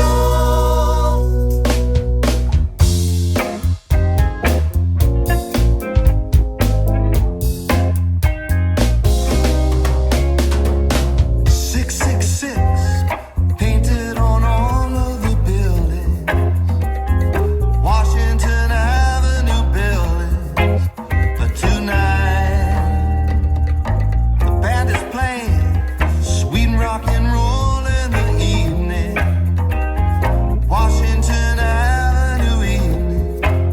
But tonight, the band is playing. The nuns keep praying. The band is playing. The nuns keep praying. The band is playing. The nuns keep praying.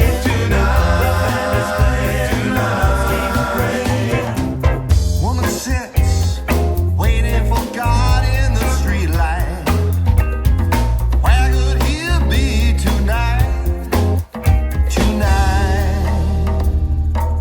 Torn between two different habits, she cries. It's something inside her reply. Tonight, the band is playing. The nuns keep praying. The band is playing. The nuns keep praying. The band is playing. The nuns keep praying. The band is playing. The nuns keep praying.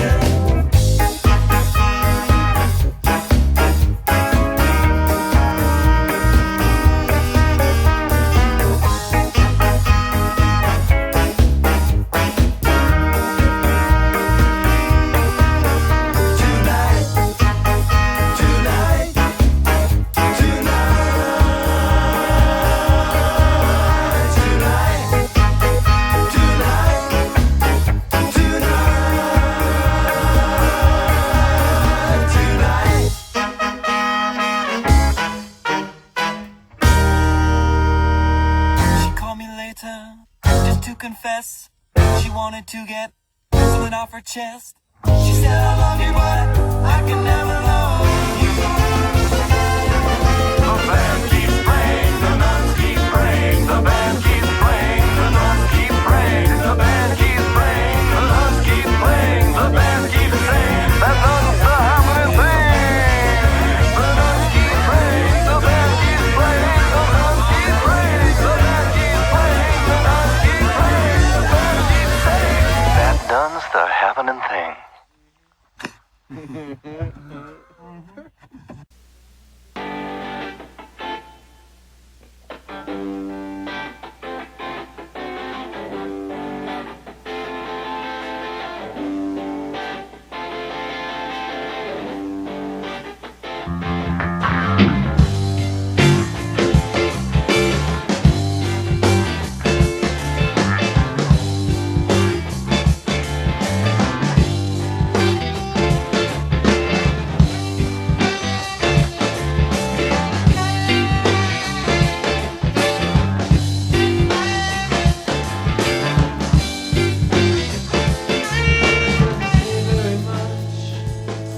But you know he's coming, rumbling, rumbling, red-eyed and stumbling.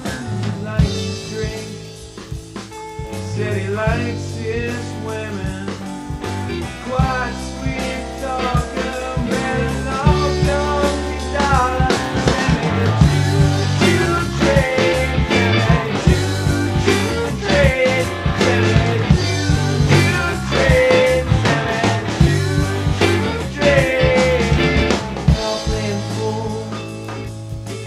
at a party, smoking, joking, drinking, toking, sneak up in the dark, in a word say it all, sensitive but firm, said listen you will learn about choo-choo train, Sammy, choo-choo train, Sammy, choo-choo train.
Shot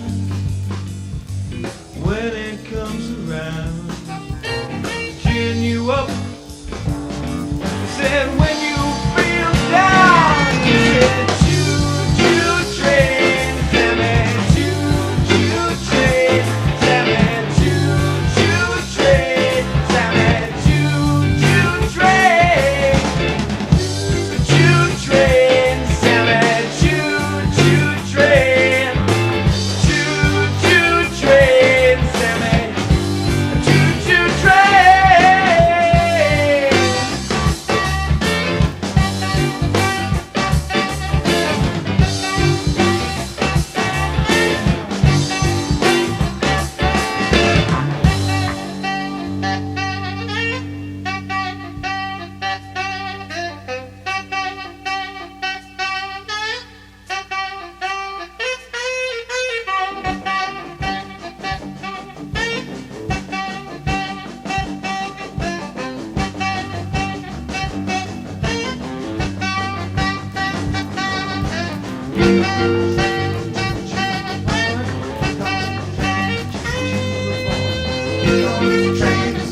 Choo-choo, boy.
Listen then, now, baby, I'll tell you something that's true. Hop in my minivan, I wanna go to Burnsville with you. Everybody's going to Burnsville. Everybody's seeing the signs. If you like hockey, baby, come with me. I'm going to Burnsville. I'm going to Burnsville tonight. Buckhill bus, baby, roller coaster in the snow. Then we'll go to my house, I'll introduce my grandma, Flo. Everybody's going to Burnsville. Everybody's seeing the sights. If you like hockey, baby, come with me. I'm going to Burnsville. Let's go to Burnsville. I'm going to Burnsville tonight. Have a party with everyone in Burnsville Center. I'll buy you a comb just because I'm such a big spender. We're having a party. Everybody's going to Burnsville. Everybody's seeing the sights. If you like hockey, baby, come with me. We're going to Burnsville. Let's go to Burnsville. I'm going to Burnsville tonight.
Curly was straight.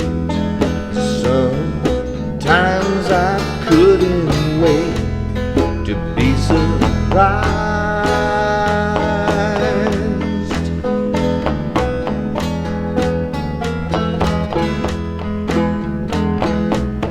I'd look away from your door, hoping you'd be there before I focus my eyes.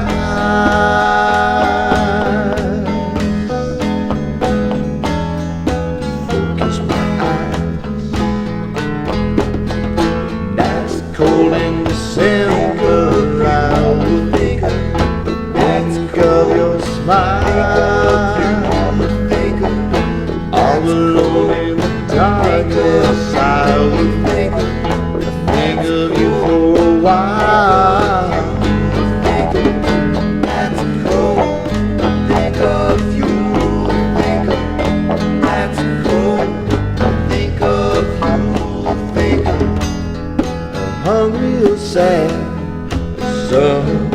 how you always had sunshine for me. Sunshine for me.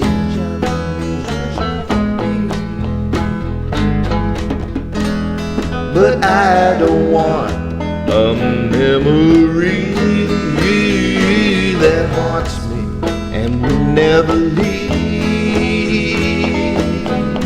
Never leave.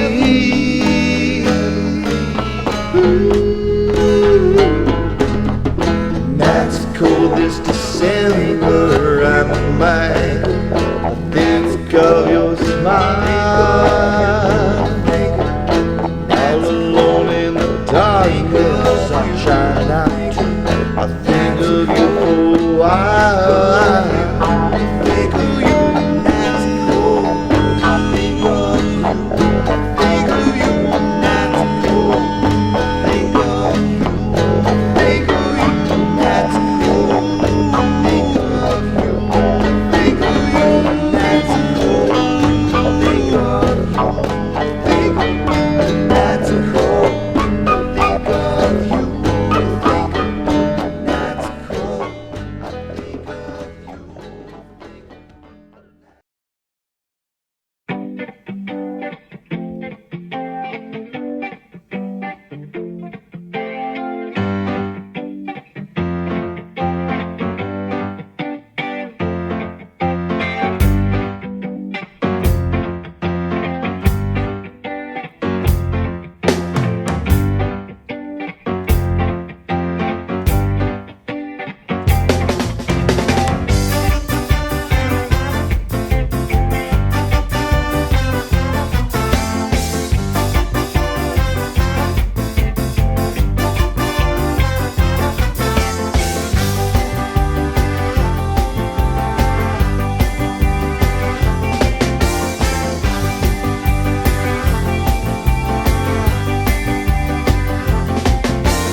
Streetlights and sunrise.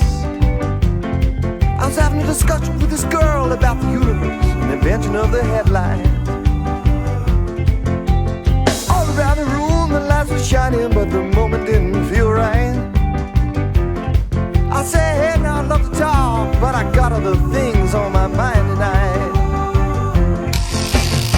I think I'm losing my man. I think I'm losing my man tonight.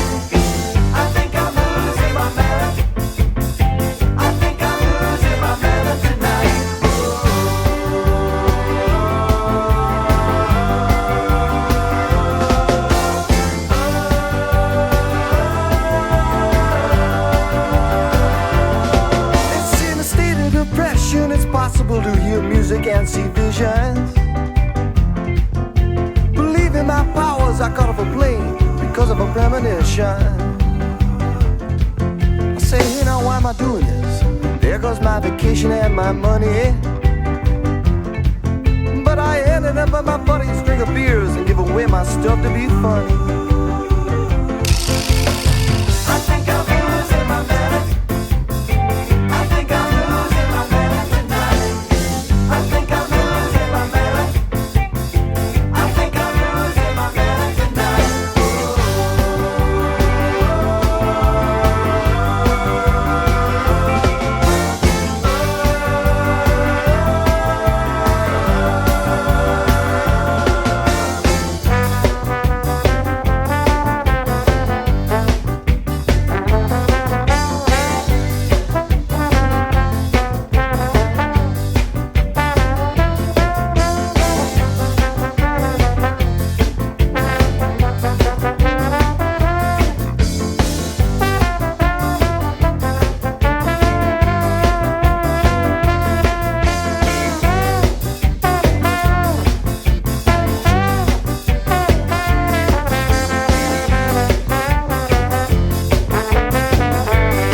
Baby, what we're doing because I got my melon. But if it should roll away, irreconcilable differences is what we're gonna tell. All around the world, moonlight, sunny days, and lovers go together. But when it gets too human and irritating, always turns to never. I think I'm losing my melon. I think I'm losing my melon tonight. I think I'm losing my melon. I think I'm losing my melon tonight.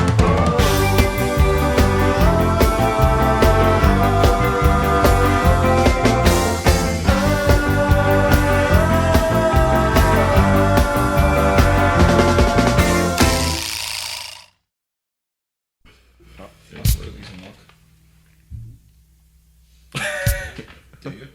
You putting this on the tape? No. Sure. You recording it?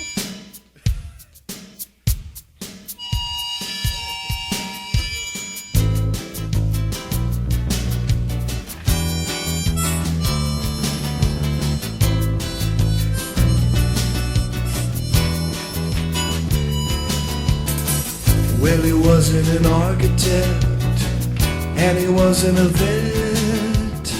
He never finished high school. He wasn't no one's dad.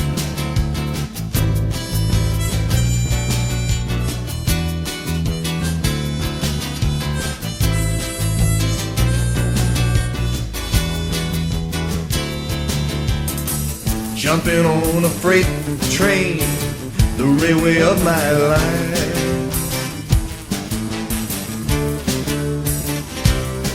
Jackknife, making hops from train to train, eating on the run, slurping tuna in a boxcar when the day was done.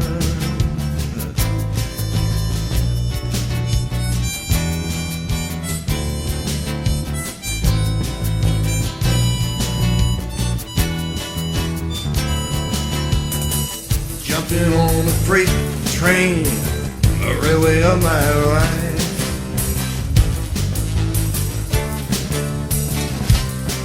Jackknife, never wanted no one's help, never wanted a dog. We really do. And in that tissue mass called the brain was a massive flaw.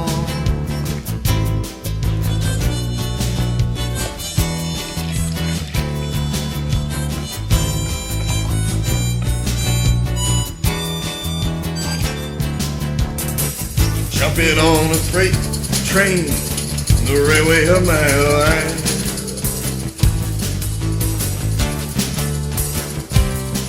Jackknife, and he sits by the fireside, trying to keep warm. And he sits and he prays as he lays that the elements will do him no harm.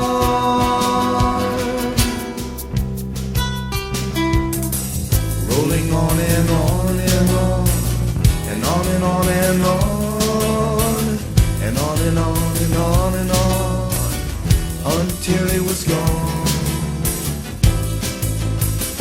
And on and on, and on and on, and on and on, and on and on, and on and on. And on and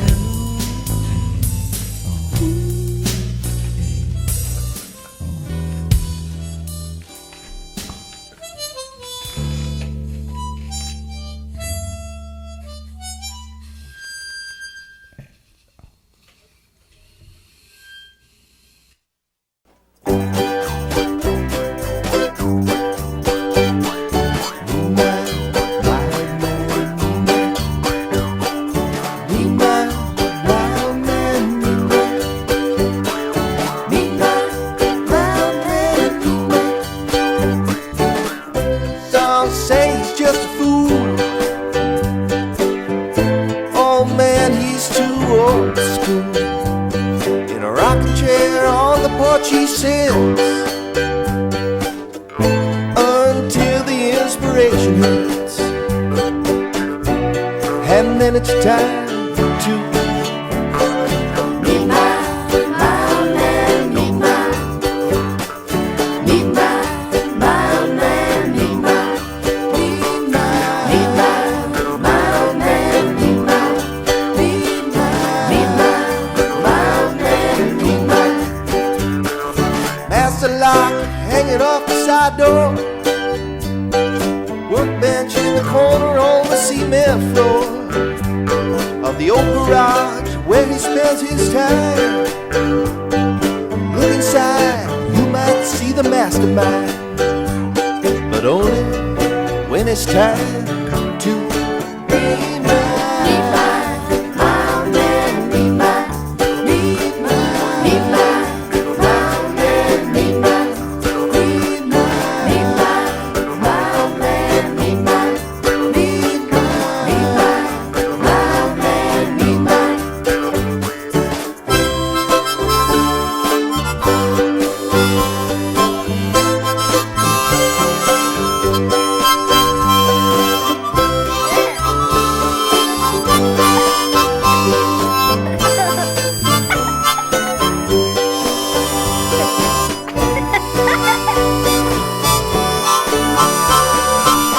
Something about him, it just clicks. Stumbling, bumbling, he does his tricks. Never says so much as boo. Don't you wonder what he'll do?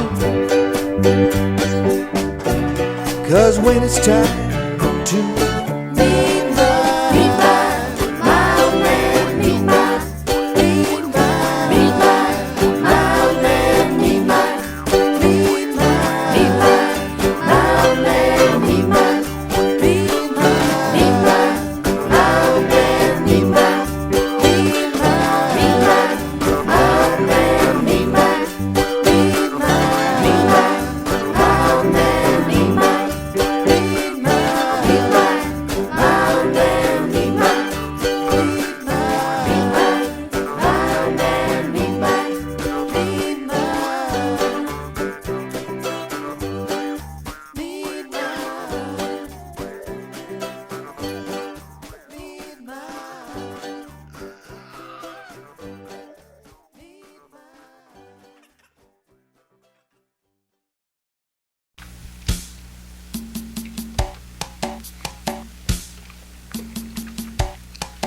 Dear Lord, I am a good man with a lot of pain in my heart.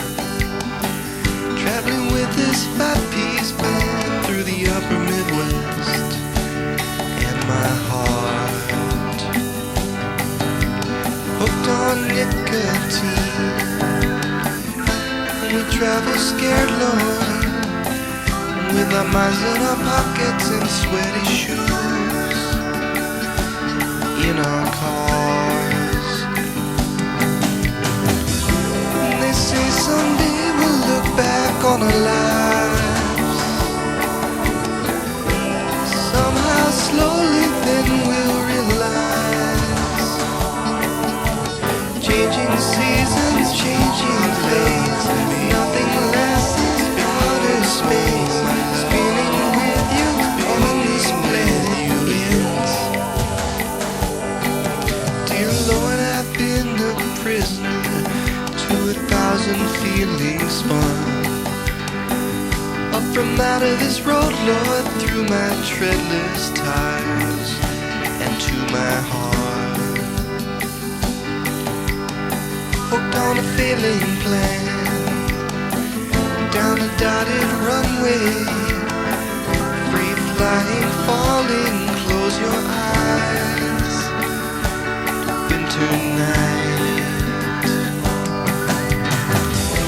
They say someday we'll look back on our lives. Somehow slowly then we'll realize we're changing seasons, changing phase. Nothing lasts out in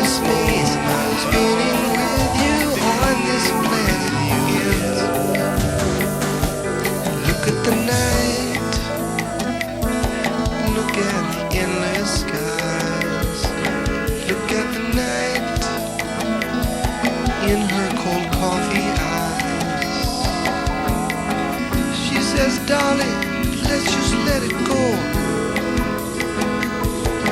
She says, I'm still living here, so what are you so upset about? She said, maybe someday, I don't know, but you never know, so why quit? She says, after 8 months, I can't tell whether I like you or I dislike you. I'm indifferent. Look at the night. Look at the endless skies.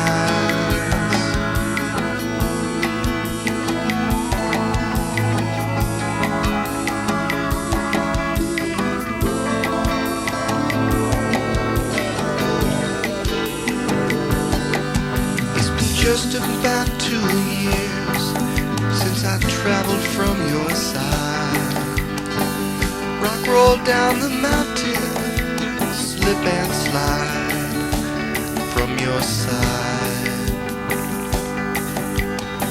Hooked on another girl. I've traveled scared, Lord, with my brains in my pockets and sweaty sheets in the wash. They say someday we'll look back on our lives. Somehow slowly then we'll realize changing seasons, changing fates, nothing lasts in outer space. Spinning with you on this planet ends.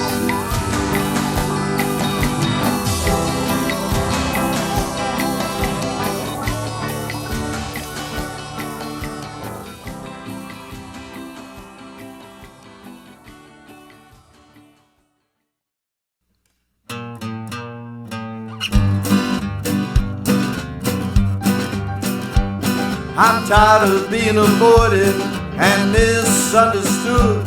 I'm living in your world and I'm staying here for good. Don't let me catch you rapping out what you don't understand. 'Cause you don't want no trouble from a troubled man. I'll hike into the gas station and get myself a treat. Count chocolate and milk and I'll bring it home to eat. And just to be polite, with the knife in my hand, I'll mark that fancy box like a troubled man.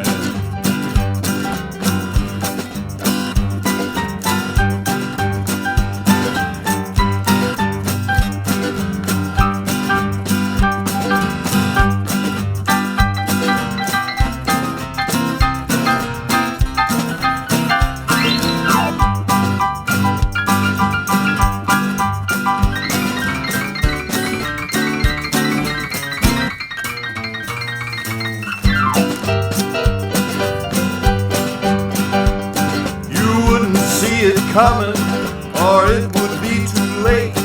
You wouldn't see the trouble till it stares you in the face. And what you gonna do when there's nothing you can? And there's nothing left to say, but I'm a troubled man.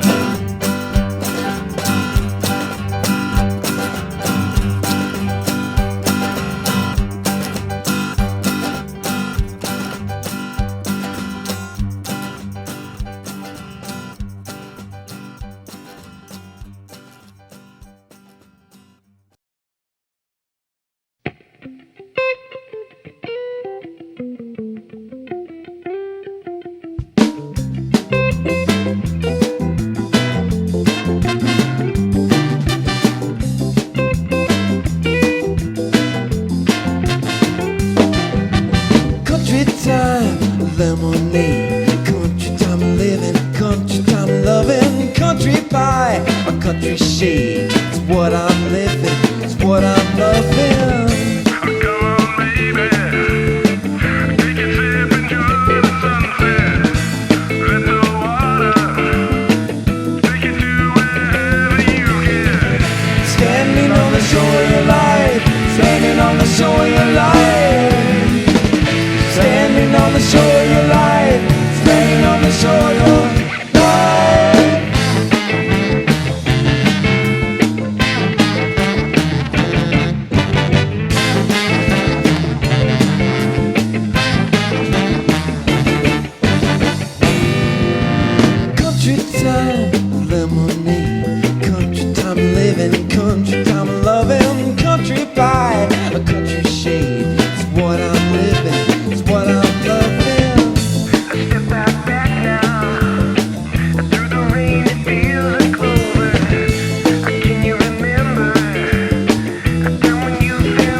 eagle's nest on the head of an old redwood on one of the precipice-footed ridges above Ventana Creek. That jagged country which nothing but a fallen leader will ever plow.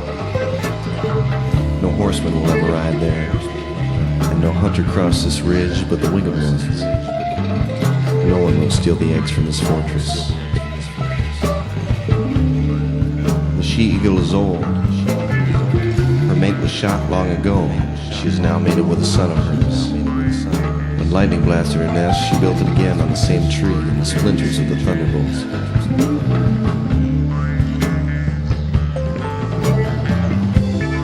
The she-eagle is older than I. She was here when the fires of '85 raged on these ridges. She was lately fledged and dared not hunt ahead of them, but ate scorched meat. The world has changed in her time. Humanity has multiplied, but not here. Men's hopes and thoughts and customs have changed. Their powers are enlarged. Their powers and their fallings have become fantastic.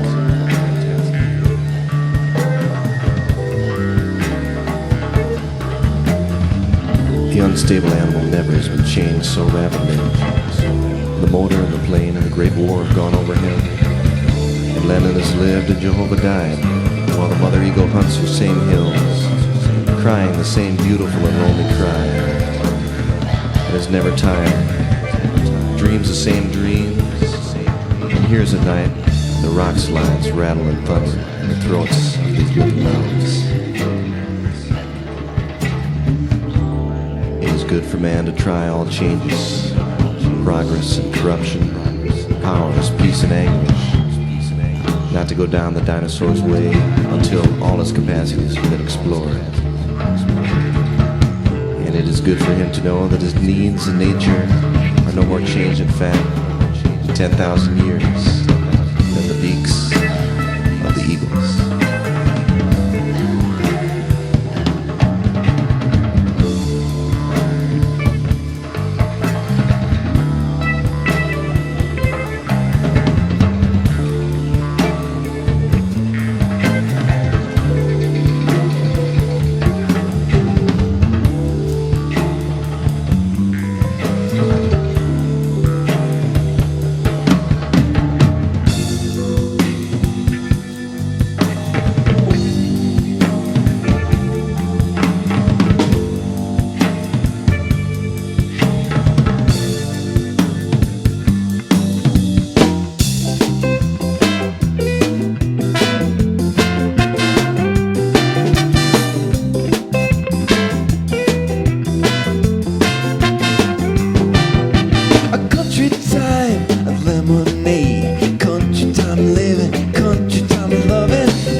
sun, the pounding heat.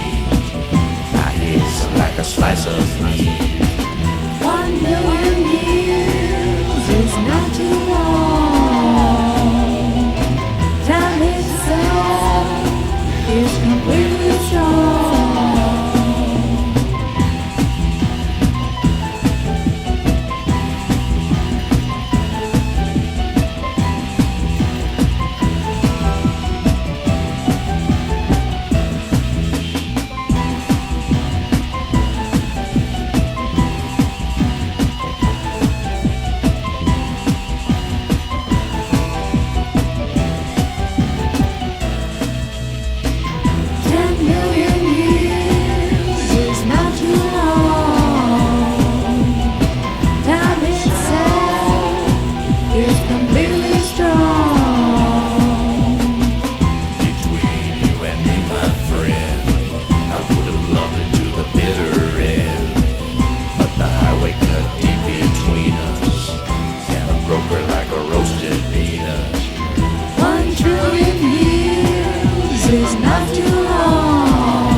Wake up,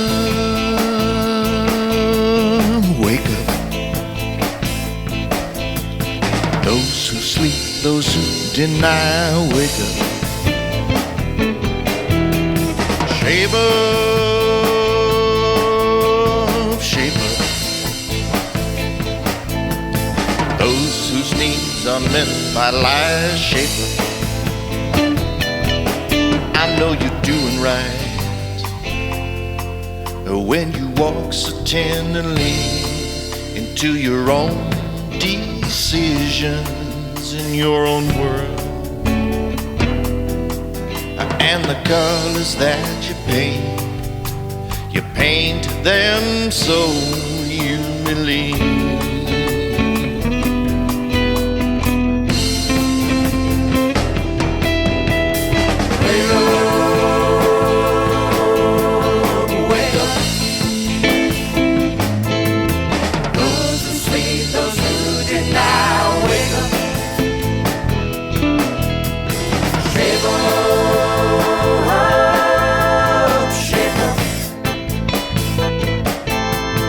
Those whose needs are met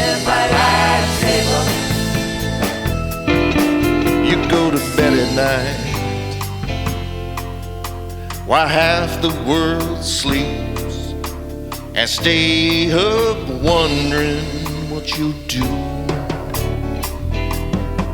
So you take the pill to cope, but there is nothing it relieves.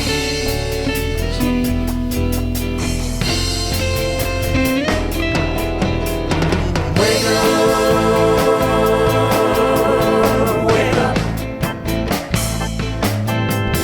Those who sleep, those who deny, wake up.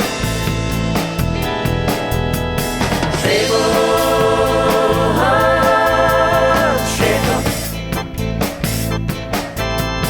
Those whose knees are meant by life, shake up.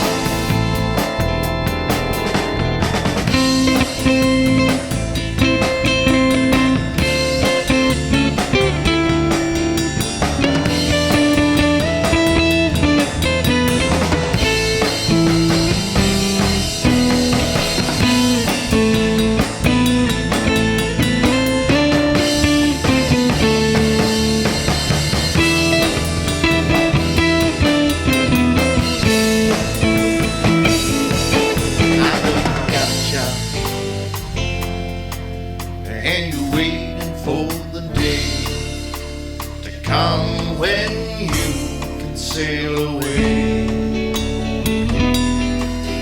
But no matter where you go, you never lose the pain, your thoughts retreat.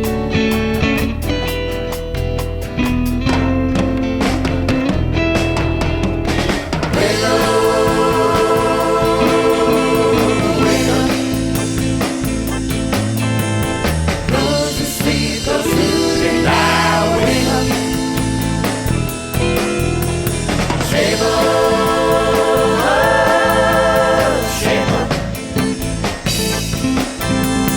Those whose knees are bent by life, shake up.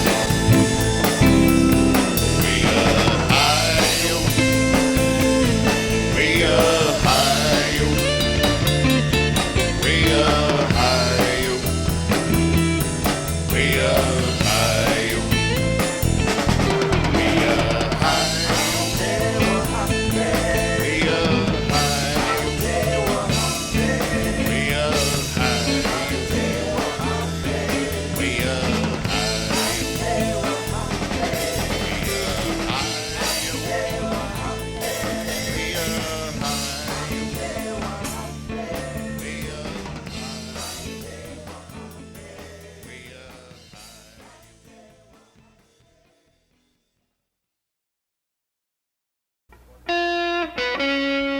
You know my baby had a model airplane.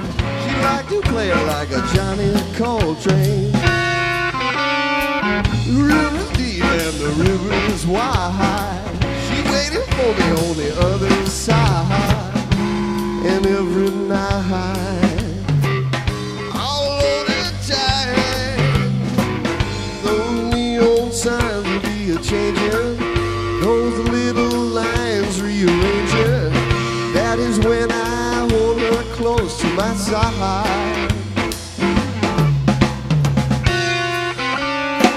I can't stand leaving, I just can't fake it. It's worth the hell if I could see you naked. River's deep and the river's wide. She waited for me on the other side.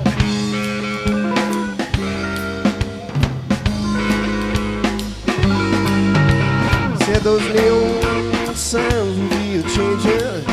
Those little lines rearranging. That is when I hold her close to my side.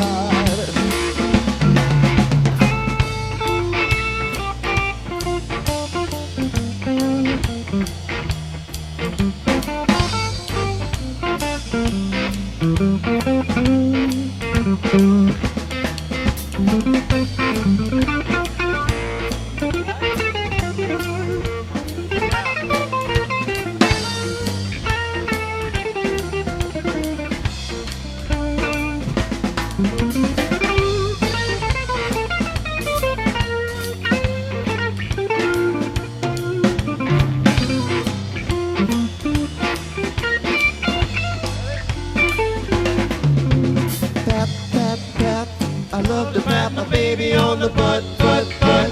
Shoo-bitty-doo, pat, pat, pat. I love to pat my baby on the butt, butt, butt. Shoo-bitty-doo, pat, pat, pat. I love to pat my baby on the butt, butt, butt. Shoo-bitty-doo, pat, pat, pat. I love to pat my baby on the butt, butt, butt. Shoo-bitty-doo, pat, pat, pat. I love to pat my baby on the butt, butt, butt. Oh, Danny boy, the pipes are calling from glen to glen and down the mountainside. The summer's gone and all the flowers die. 'Tis you must go and I must buy. But come ye back when summer's in the meadow, or when the valley's hushed and wide with snow.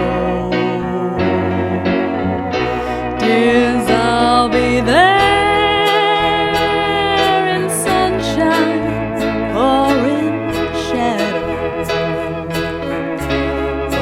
Nanny boy, oh nanny boy, I love you so.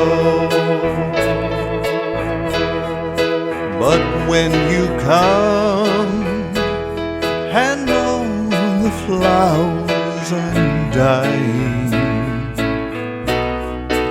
if I am dead and dead I will maybe, you'll come and find the place where I am lying, and kneel and say nothing there for me. And I shall hear the soft tread above, and all my dreams will warmer, sweeter be. If you'll not fail to tell me that you love me, I'll simply sleep in peace until you come to me.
heaven. West Virginia, Blue Ridge Mountain, Shenandoah River. Life is old there, older than the trees, younger than the mountains, growing like a breeze. Country roads take me home to the place I belong. West Virginia, Mountain Mama, take me home. Country road, all my memories gather round her. Miner's lady, stranger to blue water, dark and dusty, painted on the sky, misty taste of moonshine, teardrop in my eye. Country road, take me home to the place I belong.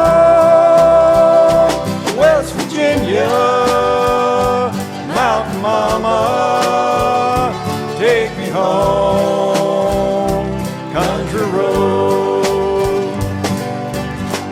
I hear a voice in the morning as she calls to me. The radio reminds me of my home far away. And driving down the road I get a feeling that I should have been home yesterday. Yesterday. Country road, take me home to the place I belong. West Virginia, Mountain Mama, take me home. Country road, country road, take me home to the place I belong. West Virginia, Mountain Mama, take me home.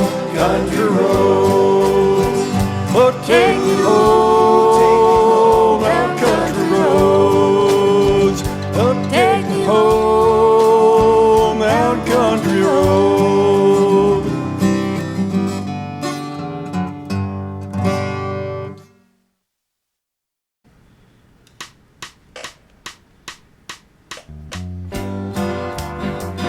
Michael, I sing on radio. Alright, sing your bad treat song. I got bad tree. I got bad tree.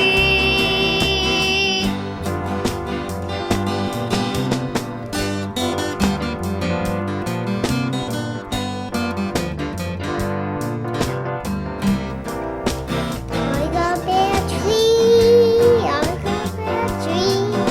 I got bad tree. I got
I rushed it just a slightly. I brushed it.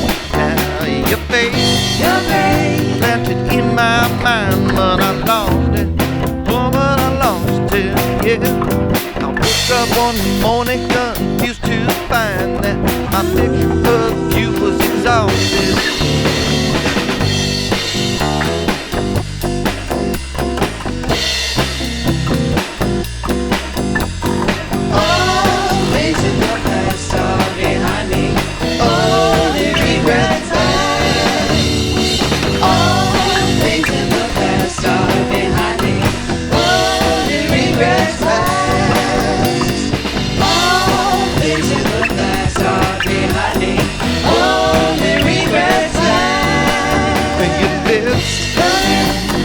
Star of a movie, the scene played and then you were gone. Took your hit, nothing else could prove me. The credits rolled and then you were gone. Now can I ever find you, ever rewind you, or miss those feelings we had? Can I ever recapture the moment I'm after? These feelings got me feeling so fast.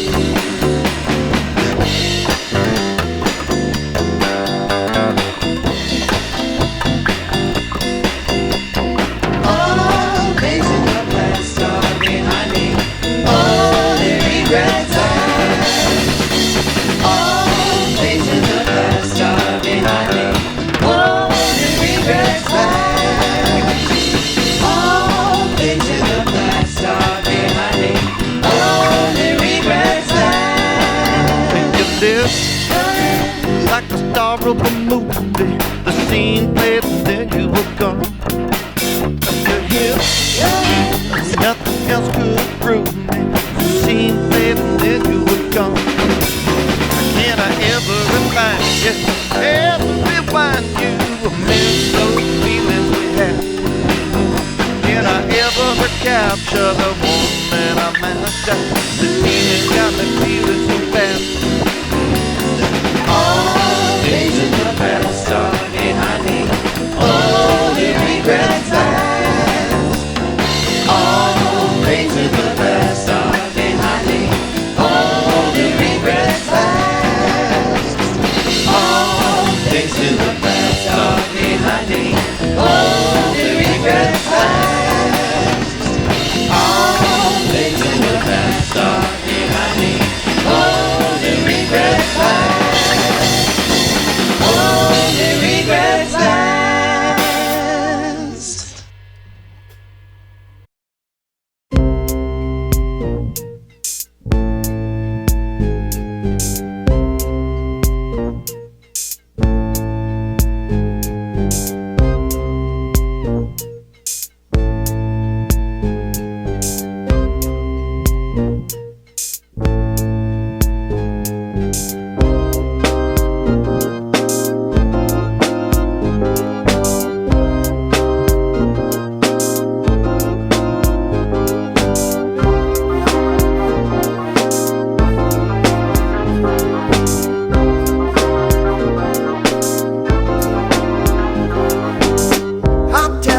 Summer in the city, back of my neck getting dirty and gritty.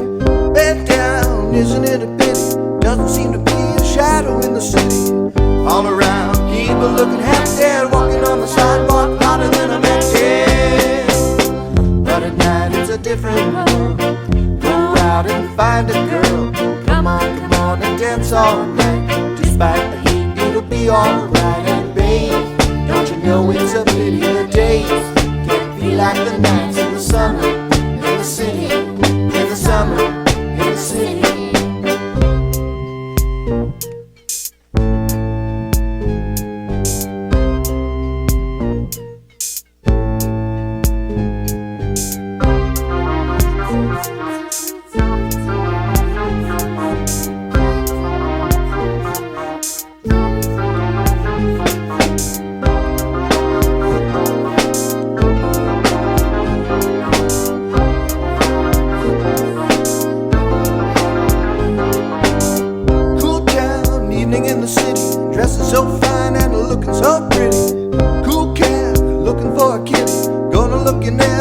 corner of the city.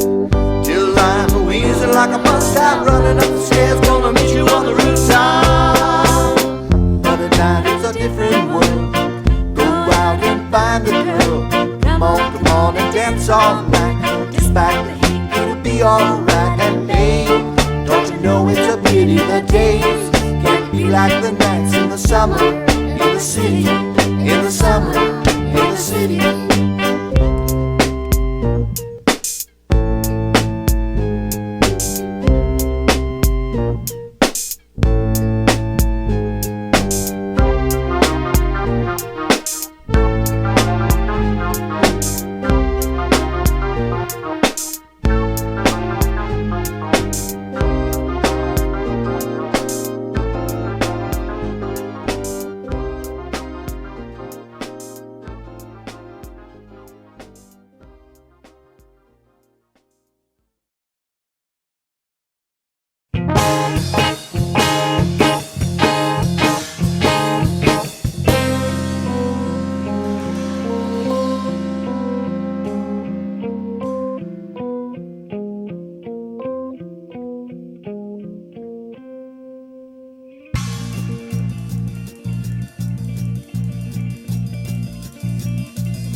Driving my cadness, that's what I said. You letting your cool go to your head. Get out, get lost, get gone. Oh, so long, why you be so mean? I don't know why. You drive my cadness, so I said goodbye.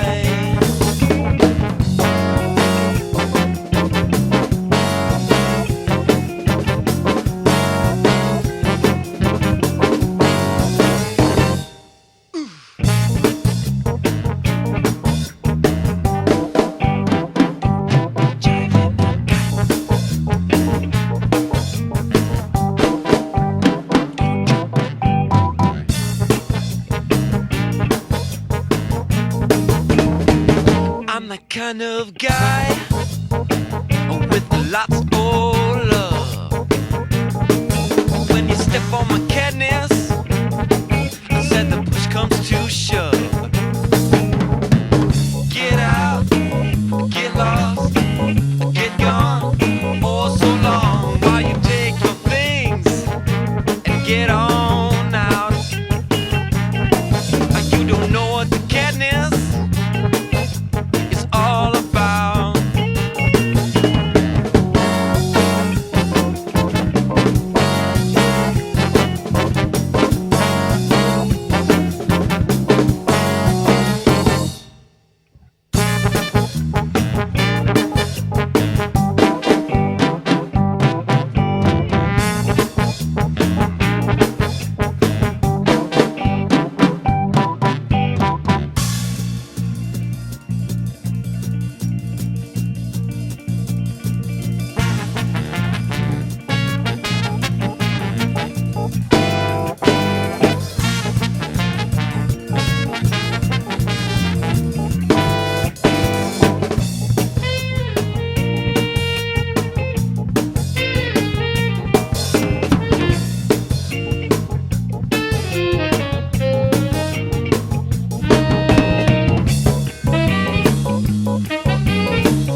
living in the city. All the sand, salt, and shit. Can't call it pretty. But last night it came to me. Gotta get away for a while. Go up north and cry for a while. I'm tired and sick and my lungs are filled with smoke. Balanced my checkbook last night and I'm broke. Think about getting a job. Go to the woods and cut trees for a while. Drink clear water and breathe the air for a while. Cry with me and I'll let you understand my feelings. Cry with me if you want to get to know who I am. Cry with me and I'll let you understand my feelings. Cry with me. The bus is leaving later tonight, and I'll probably be on it, whether it's wrong or right. I could save a seat, we could begin to laugh for a while on the road for a while, and we could cry for a while. I suppose I'm not stable enough for you. Taking off like this isn't secure enough for you. Living in the city with you could be alright. I could laugh for a while, and then we could cry for a while. Cry with me, and I'll let you understand my feelings. Cry with me if you want to get to know who I am. Cry with me, and I'll let you understand my feelings. Cry with me.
Sometimes I wonder, just sit and wonder.